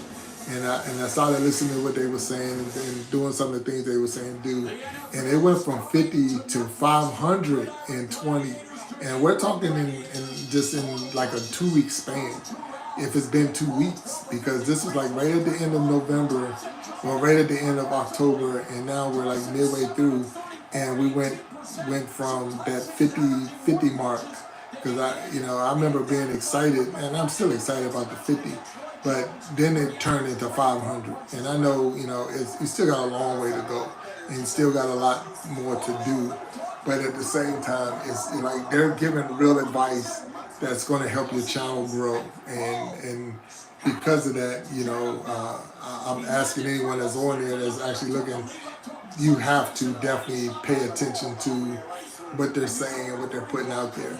And I know there's another one, and I've shouted her out, and she's not on here, but Reva Reveal is another one that put out really good content that's going to help you grow. And I'm not going to say I haven't been, but the reason I mention their names more than I mention others is because of the conversation that you get from them. Like you make a comment or you're on their live and you're talking to them, they're giving you back feedback. You're talking to them, they're talking back to you, and you're having that conversation. That helps you, that helps me grow. It might not help everybody, but it helps me. And because of that, that's why I'm saying, that I have to do, and the results are there. Because going from 50 to 60 to 500 is crazy, and we're still talking in the first month. Like I say, you can look at, I looked in your history and you've been there, no, you can look in the history, but if you actually look at how many subscribers I had, I didn't get subscribers until October. I didn't get if I did have one, it was maybe 3 or whatever, but it wasn't until October when I put out my first video saying I'm back, that I'm back on this thing, and it's because I watched the Reva Reveal video and then TRB video. And once I saw those two, and I was like, I'm gonna get back into this game myself. And then from there, that's how I met Nemo. And then it's like, wow. And I'm like, every morning I'm looking for what TR's gonna put out. And then what Nemo got his live going, and I'm checking it. This man, he gets up, he on his live, he goes to bed, he on live, he's on his live going to work, and I'm like, man, it's the motivation. So I'm giving you your props, and I have to give it to you. And it's not because you just came. I was saying it before you came on, Nemo. So if anybody in here can let them know, I was already saying you was out there. So and TRB as well, and Reva, she's not on here, but those three have definitely given me the motivation to continue to move on. But without the like I said, I don't want to act like anyone and everyone else that's on here don't hold anything. You do. You're definitely important in my life as far as the support that you're giving and all. But I have to give again those flowers to where the flowers are due, and those three have been that motivation that I need right now to get started. And I still got a long way to go. I think I just crossed 100 watch hours, so I mean I got a long way to go. But I'm in it now and I'm good. Again, it's 100 crossing 100 watch hours is a start. And I posted something before that said we all had to start somewhere. So I didn't come in with 1,000 subscribers and 4,000 hours. It didn't start like that. So because we all had to start somewhere, so you got to put in the work. You got to put in that time, and when you put in the time and put in the work, you'll get the results. So I'm just I'm willing to do that part. So I'm willing to go there and do that.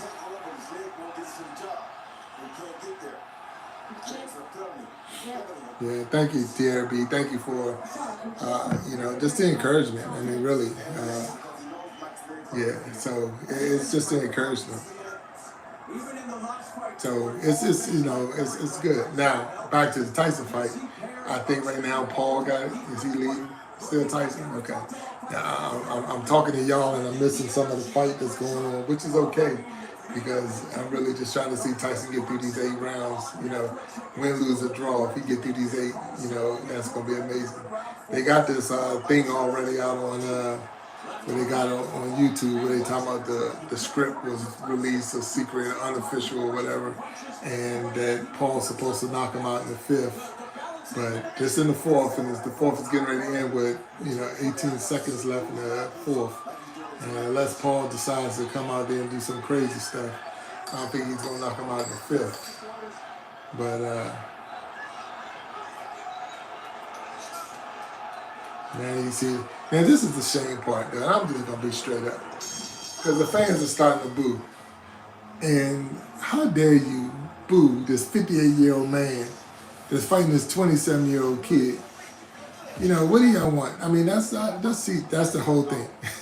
That's just like you're a content creator. You're out there busting your hips to try to put good video out there, and somebody have a negative comment or something like what? You're never going to make it unless you do it. Like, come on, home. So I had a person tell me this, and and like I said, I got my teachers on here right now, so I had a person tell me, they like, if you keep doing live or shorts like this, you keep doing shorts, you're never going to make it, and this and that. And my comment back to this person, and I don't try to get in scuffles with people, but my comment back to the person, it reached you because you're making this comment. Because you're able to make this comment means that video came across you. You clicked on it, you saw it enough to make a comment. So to tell me that it wouldn't do anything, it's not going to, it got to you. So like, guess what? You're what you just said doesn't mean anything anymore to me because you're talking to me. And I would have never talked to you had I not done that video. What happened is I think I used a sound from another video that, that said that, don't scroll, I'm just trying to build my thing up. And you're like, why don't you just make comment or make creations and this and that. But that right there, that sound had, I think it was like 8 or 9 million uses. I mean, if you look at just say how many people was using that sound, that put me on a level, that put me on a platform that you got 6 or 7, maybe million people that might see it because you're using that sound. I'm not saying to live by that. I'm just saying that was a tool that you can use to get you on a bigger platform, to get your stuff out there. I have content.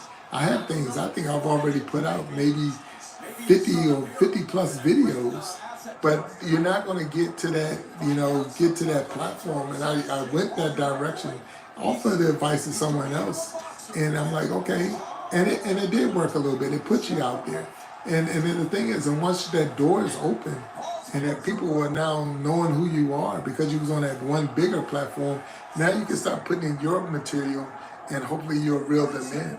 You'll reel them in that they. That they you will start following you or subscribing. They might like what you're kind of putting out there. Especially when you're a small content creator, a small channel, because of the fact that even YouTube alone won't promote you, and you just have to find ways to get yourself out there.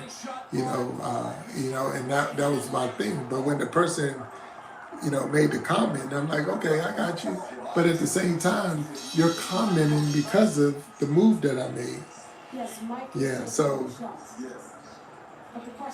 I'm just saying, and Tara, I really thank you. I really do thank you for your support and your insight. But that it blew my mind. But I do remember Nemo making a comment that everybody is not going to support you. Everybody's not going to have good things to say. Some people are going to say some negative stuff, and that you just got to block that stuff out. Block that and block them. And because of that, I'm more prepared for it. So that's why I always say, and I really do, that I appreciate the real talk that I'm getting from Tierra B and Nemo and Reva Reveal, because of the fact that that real talk. And again, I'm not pushing them over anyone else. They're just the ones that I have, that's in my little circle right now, that's helping me grow. But at the same time, they're giving me real talk. And that real talk has prepared me for things like today. I know for sure, had I not had these conversations, I would never have been on here. We've been on live. I think it's showing 121 minutes. Been through 3 different fights or whatever, and it's like, that's crazy. But it takes, we always say it takes a village, or we're using that term. You'll see me use it a lot. Iron sharpening iron. We have to help each other grow. We have to help each other become stronger. And if I see something, I'm gonna say something. If I think that there's a way I can help you, I'm going to help you. If there's a trick that can be used to help you gain your hours or whatever, then let's use that trick. And it's not really a trick. It's just more. Like I say, if you want to catch real big fish, I can tell you, you're not going to do it in a pond. You're going to have to go to the ocean. But now, once you get, you're in that ocean and you don't, that's just a bigger body of water to cast that net out and cast that rod out and catch a variety of fish. But then once you start reeling them in, you can get them back to your level, your area, what you want to focus on. But it's just exposing you to something bigger. So, I think that, this has been a great experience. I mean, we're actually watching the fight. It is the 6th round now. So by reality for everybody, this is the round that Tyson's supposed to go down.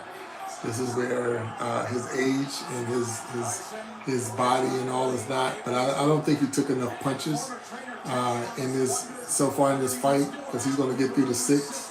They've been dancing for 4 rounds for sure. I mean, they even threw a punch at each other. And, they're throwing jabs, but no one has really walked into anything yet. But Tyson is huffing and puffing like he's going to blow a house down. Jake Paul is, the man just made $40 million. He made $40 million, and he's been through more rounds with Tyson and some people that professional boxers just didn't make it this far. So you can't, I'm not going to, dog the guy because he just made $40 million to fight Mike Tyson, But at the same time, you know, he's 27 years old. And they're sitting there trying to coach him on how to fight Mike Tyson. There is no way to fight Mike Tyson. The best way to fight Mike Tyson is don't. And because you just don't know what he's going to catch you with, the left, the right, or the teeth. So because he's able to do all those things, you just got to watch out for him. But it's all good.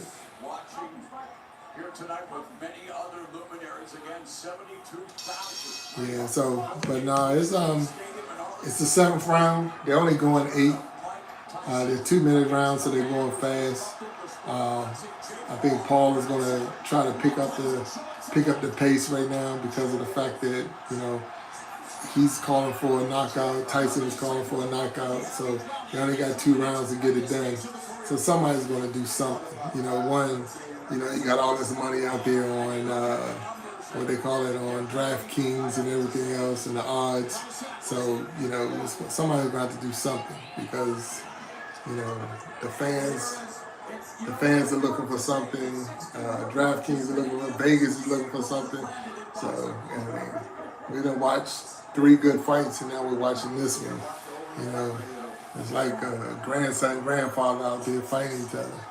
You know, Tyson got some good moves. He's still moving pretty good, but in all reality, this is trash.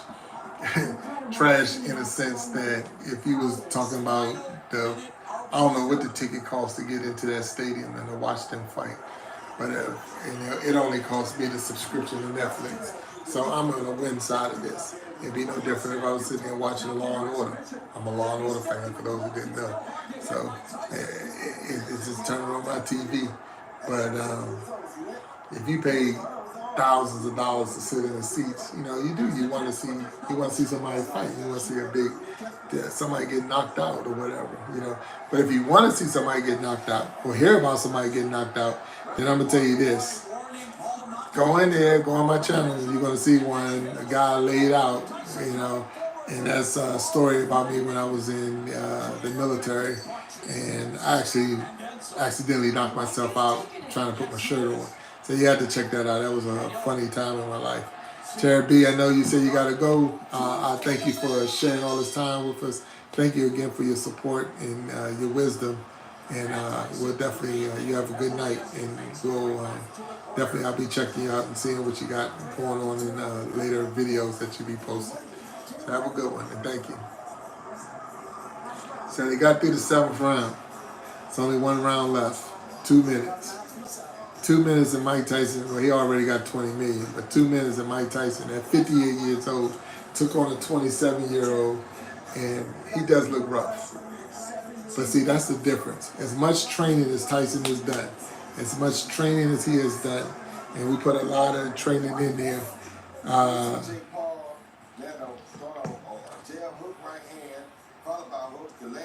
You know, so it's as much training as he's put in, you know, you're sitting there, you're thinking, you know, once you put those gloves on and you're in that ring with somebody, and I can tell you that by experience. I mean, when I was in college, I boxed, and it ain't easy. It ain't easy. You know, those are the longest times you be in there. Like you said, just say you're going to run 2 miles in an all-out sprint, and that's just 1 round. And don't have somebody that's going to be hanging on you and hugging on you and stuff. And it just wears you down. So man, here they come. You know, so somebody got to go down. They got a minute.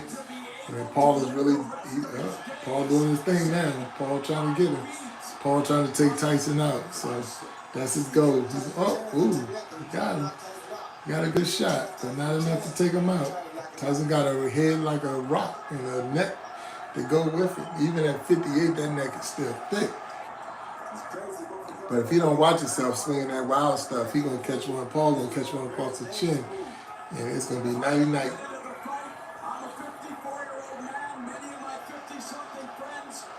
Yeah.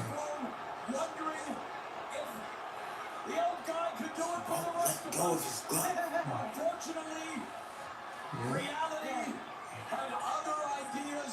Yeah, It's not going to be a knockout, but I think by the scorecard, Tyson should win this thing.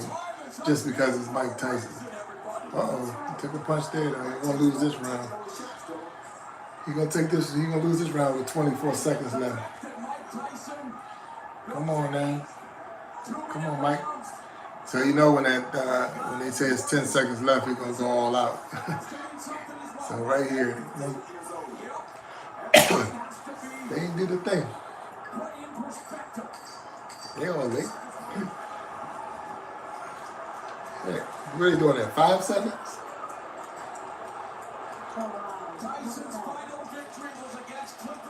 What the heck going on? That's the longest 10 seconds ever. Let's say 16 minutes. The fans are booing, which is sad because the man is 58 years old. And Jake Paul fought Mike Tyson. So both of them are winners in this one. I do not know. You know, Jack Williams out there. I'm with you, man. I just want to see Tyson win myself. I'm hoping that the scorecard goes, I hope the scorecard goes in that sense in his favor and Tyson's favor, but I'm not sure. I mean, it was one of those back and forths. I don't think either one of them did anything that, I think they, if nothing else, they're going to call it a draw because neither one of them did anything that was like, making this person better than that person. But if you want to give somebody a handicap, in a sense, to be 58 years old to get in that boxing ring and to fight anybody at 58 years old, it is amazing in itself. So I'm hoping and definitely rooting for Mike Tyson that he'll pull it out, and then he pulled it out. The fight was hyped. He got hyped up. You got 80,000 people in the stands. You got Netflix to do a live. You got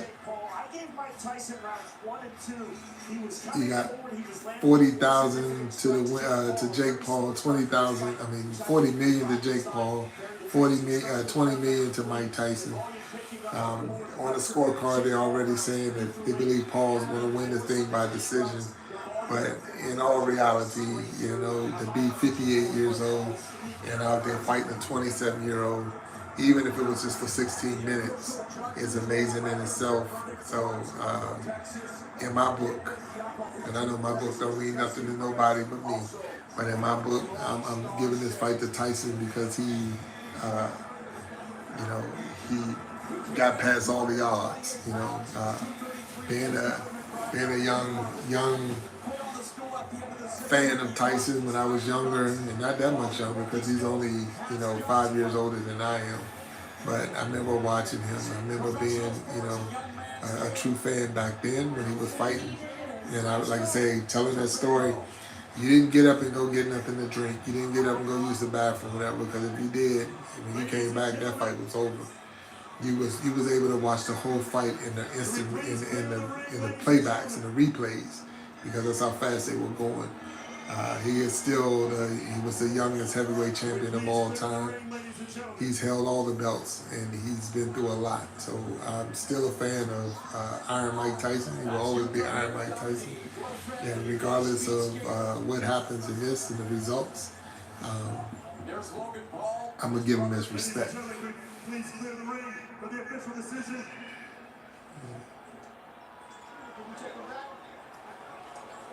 Another round of applause for these two main eventers tonight, Jake Paul and Mike Tyson. Jake Paul won it. Whatever they say. Either way, if Jake Paul wins it, you got to give him, he got in there with Tyson. A lot of people would never have done that. Even at 58, people ain't stepping up in that ring with that man. While judges Lawrence Cole and Jesse Reyes see it 79-73, declaring your winner by unanimous decision, Jake Look at this dog.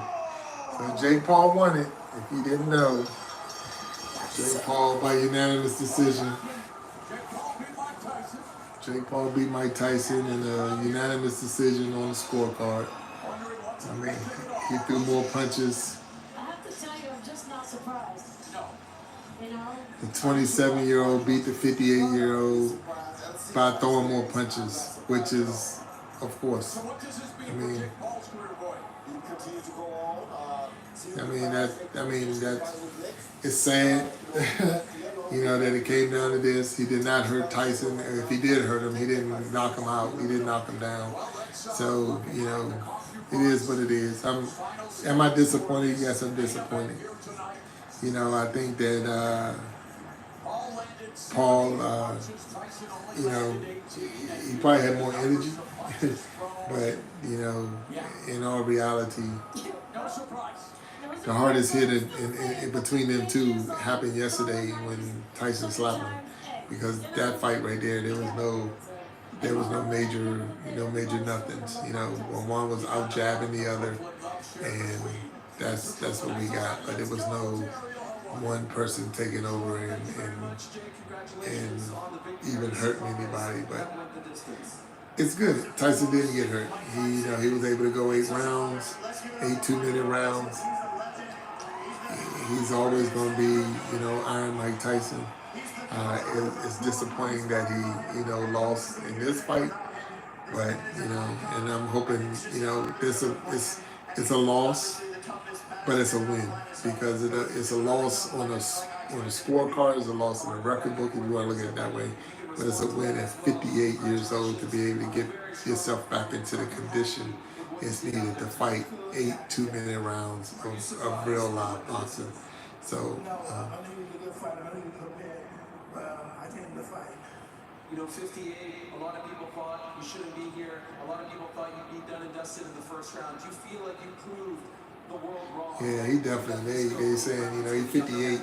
A lot of people didn't think he was going to get past that first round. So to go all 8 rounds and not get knocked down, I mean, that's a win.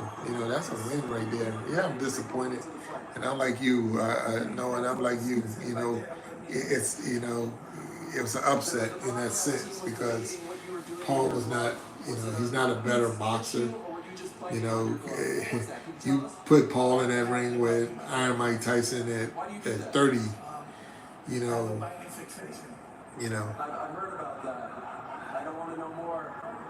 At 30 years old and 35 years old, you wouldn't have had the same, you wouldn't have got that same result. So,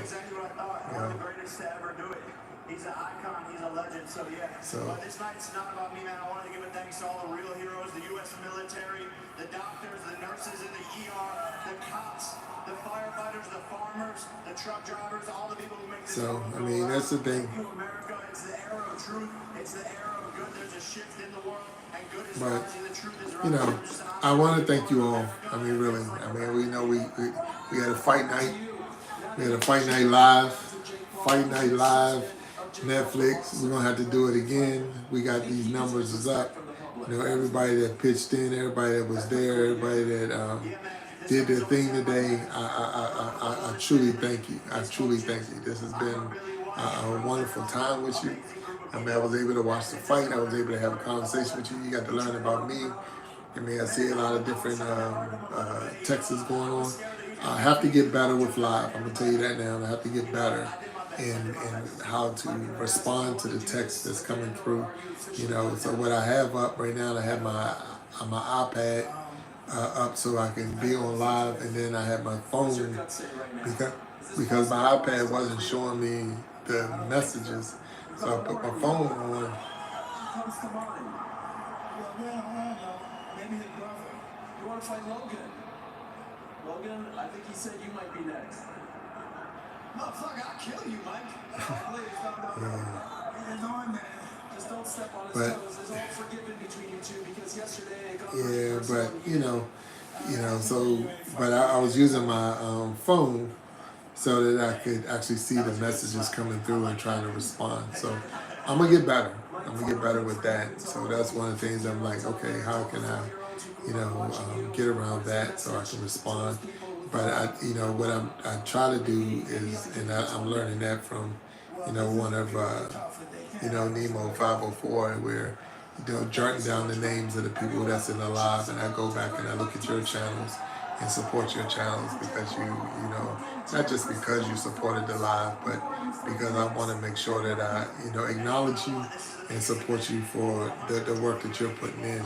because I know it's not easy. I know the struggle is real, and I just want to make sure that you get your flowers too. So, be looking for me out there. Everybody that's on here, just be looking for me to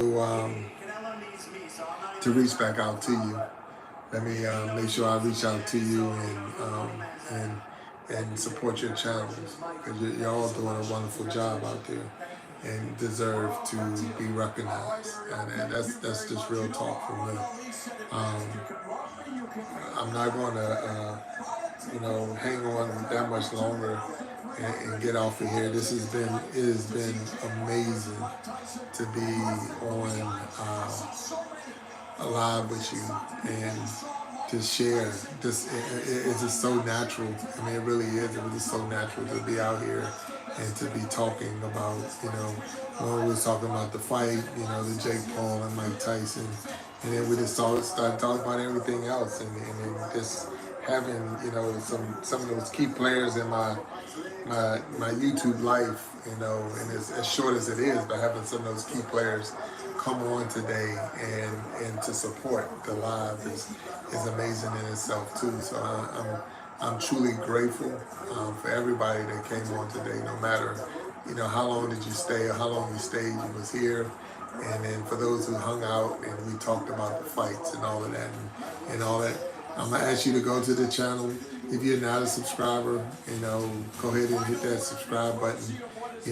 Drop me some comments. What can we do to make it better? If there's anything, that you believe that, hey, if you do this will be. I've had some people give me some real good advice, and I take everything with a grain of salt. If I don't follow everything you say, some of it just takes me a little bit longer to process, because I'm not gonna, because you get good advice from 10 people, and if you do what everybody say, then they just start crossing each other. So I try to count the costs, and I start weighing it out and seeing, okay, what is good, and not so much, none of it's bad, but would this help me, and how would this help me? So that's the direction that I go, and that's some of the things that I do. But I truly believe that, like I say, those who put the work in and have proven results that this and that works, I'm all ears. And those who are just getting started, you're open as well. I know I have a video out there. If you go to my channel and you see it, you might see it was like DEI. It was called DEI. And it was from listening to other people and watching a video and seeing the chat. And I'm looking at the comments while I'm watching the video, and the Lord had put it on my heart that He said, this is a DEI message, a new DEI message. And the job I work at, DEI is diversity, equity, and inclusion. But the Lord had put it on my heart that this is a new DEI message. And He was like, there's different entertaining ideas. So together, all of us together, we have different entertaining ideas. So your idea might not be my idea or whatever, but because we're different, and because all of our stuff is entertaining to someone in some way, and the different ideas, that is a new DEI message. That's a different, a different message that we're putting out and we're getting out. So we got Unreal Production 24. We say, yeah, and I believe you're right. Mike, he's 58 years old. 58 years old. I know they backed the time down to 2-minute rounds. Only 8 rounds, 2 minutes. That's still 16 minutes of fighting a kid that's 27 years old, and that is actually boxing. So he's still in boxing shape. I think he respected Mike enough not to, try to take him out. I think with that, he respected Mike enough not to take him out, but he also respected Mike enough not to put himself in a position where Mike could get a punch in. because Mike still got a lot of power left up in there. So had he come in there like a, all wild and out, he might have been knocked out, because we know that it doesn't take a lot, especially when you're talking about a Mike Tyson, to catch you across that chin and put you to sleep. So it was one of those where I just need to throw enough punches to get the points, but not enough to get knocked out and get up in there and get in that mix. And I think that's where a lot of the fans that was especially there at the arena was upset, because you pay a lot of money once they're a tough and hard fight, and especially after watching the 3 fights before. They were looking for blood. I want blood, and you didn't get that.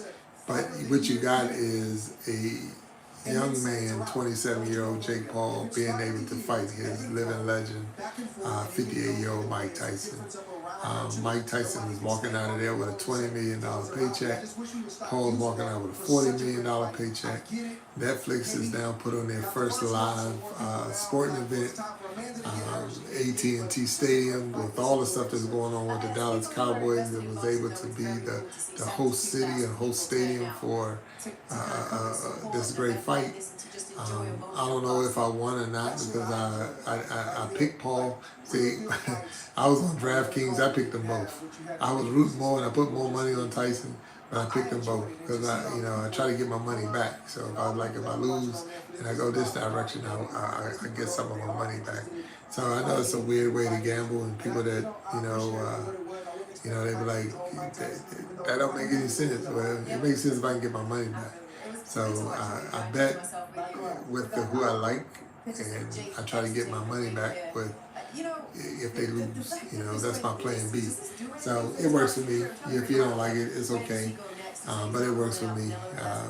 Especially when you're talking about a 58-year-old person fighting a 27-year-old person.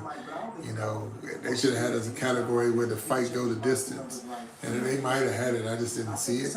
But that's another, one of those things that's like, is it going to go the distance without someone getting knocked out? Because, you get called, you're getting all pumped and juiced up and ready to go. And you're like, hey, for 2 months, 3 months, they've been hyping this fight up.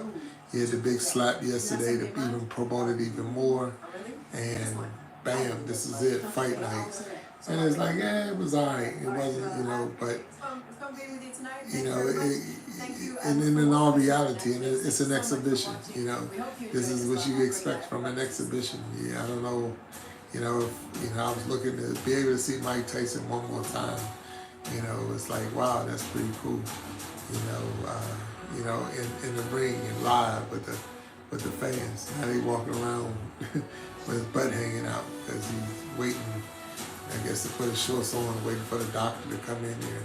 But it is what it is, But I think you're right on that one. Unreal Productions 24. I think you're right, but we can actually say, and then that was the thing. I got a teenage son, and he watched the fight with me, and he was like, "Man, this is the first time I ever watched Mike Tyson live." So that right there, in a sense, is like, that's a win.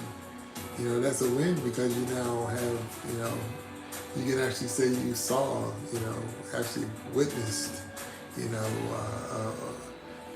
one of the GOATs in the game, because, I don't care what nobody say, you're not going to take that away from him. He is definitely one of the best players, best fighters in that game, So, he will always be the youngest heavyweight champion unless someone come by that's going to beat, 20 years old. So you give somebody that's, younger than 20 to come on the scene and take a heavyweight championship.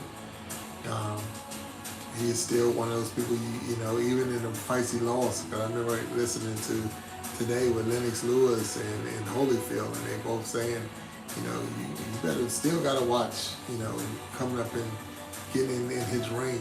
If you want to fight him, you got to get close, because if you back up and you get in his range, he's going to take you out. So they have them people, and they beat Mike Tyson, but to have them, just still showing that respect. And the question was, will you get in the ring with him now? Like, nah, I don't want that. You know, heck, he's in there at 58, but they're the same age, and they're not trying to get in that ring. You know, so that's again, you know, a lot of props, a lot of you know, way to go, Mike, because you know you're doing something that even your peers, you know, the people that was in the game with you at the same time, are not looking to do. You know, so I'm you know, I'm definitely going to start wrapping this up because of the fact that it is definitely late. We watched the whole night fight, and as disappointing and as it was, as it is, um, you know, it was still fun doing it with y'all. You know, I appreciate everybody that came on, and we had a good time on the live. We got to do this again. I don't know how we're gonna do it. I did put out a word earlier about doing, you know, maybe a side by side or a quad, you know, 4 people on a live at the same time, having a real talk conversation. You know, I look forward to that. That if somebody can put that together, I am 100% willing to be part of that. So if someone got it in you out there, I also put it out there, and if you have a chance, and if you were watching that fight tonight, if you go on Netflix, you will find me. I am on Netflix. In my channel, there's a video I posted. I'm saying, "Oh my God, I'm on Netflix," and you know, if you watch that, you'll learn more about it. But just to throw a quick one out there for you. So the Netflix special is called Vince McMahon. Or Mr. McMahon, that's what it's called, Mr. McMahon, and it's about Vince McMahon from the WWE. And on the first episode, I think the episode is called Junior, the first episode, and 27 minutes into that episode, they're interviewing Tony Atlas, and you know, another, you know, former wrestler, retired Hall of Famer, but they're interviewing Tony Atlas, and he makes a comment, and his comment had them break off from him and go to some kids in a line going into an arena, and the 2 little kids, the taller of the 2 is me talking to my cousin, or feed my cousin the answers to the questions they were asking. So 27 minutes into the first episode of Mr. McMahon on Netflix, you're gonna find me but the big thing about all of that, and it was really blows my mind when I see it, is that was 39 years ago. So that's 39 years ago is when they recorded that, and it's coming out now in a special that's being done, or that's done, that they just did, that's being posted on YouTube now, on that YouTube and Netflix now. So, you know, 39 years ago, they had that footage saved and stored somewhere so that they can use it if needed be. And it's been 39 years. So that's just amazing in itself that, you know, something I said. And if you do see it and see the comments, that was not really even how I felt. It was just more the way wrestling was portrayed and how they put it out. You know, it was that time where, you know, the Americans were good and anyone not from America was bad, and that was just the way wrestling put it out back then. See me.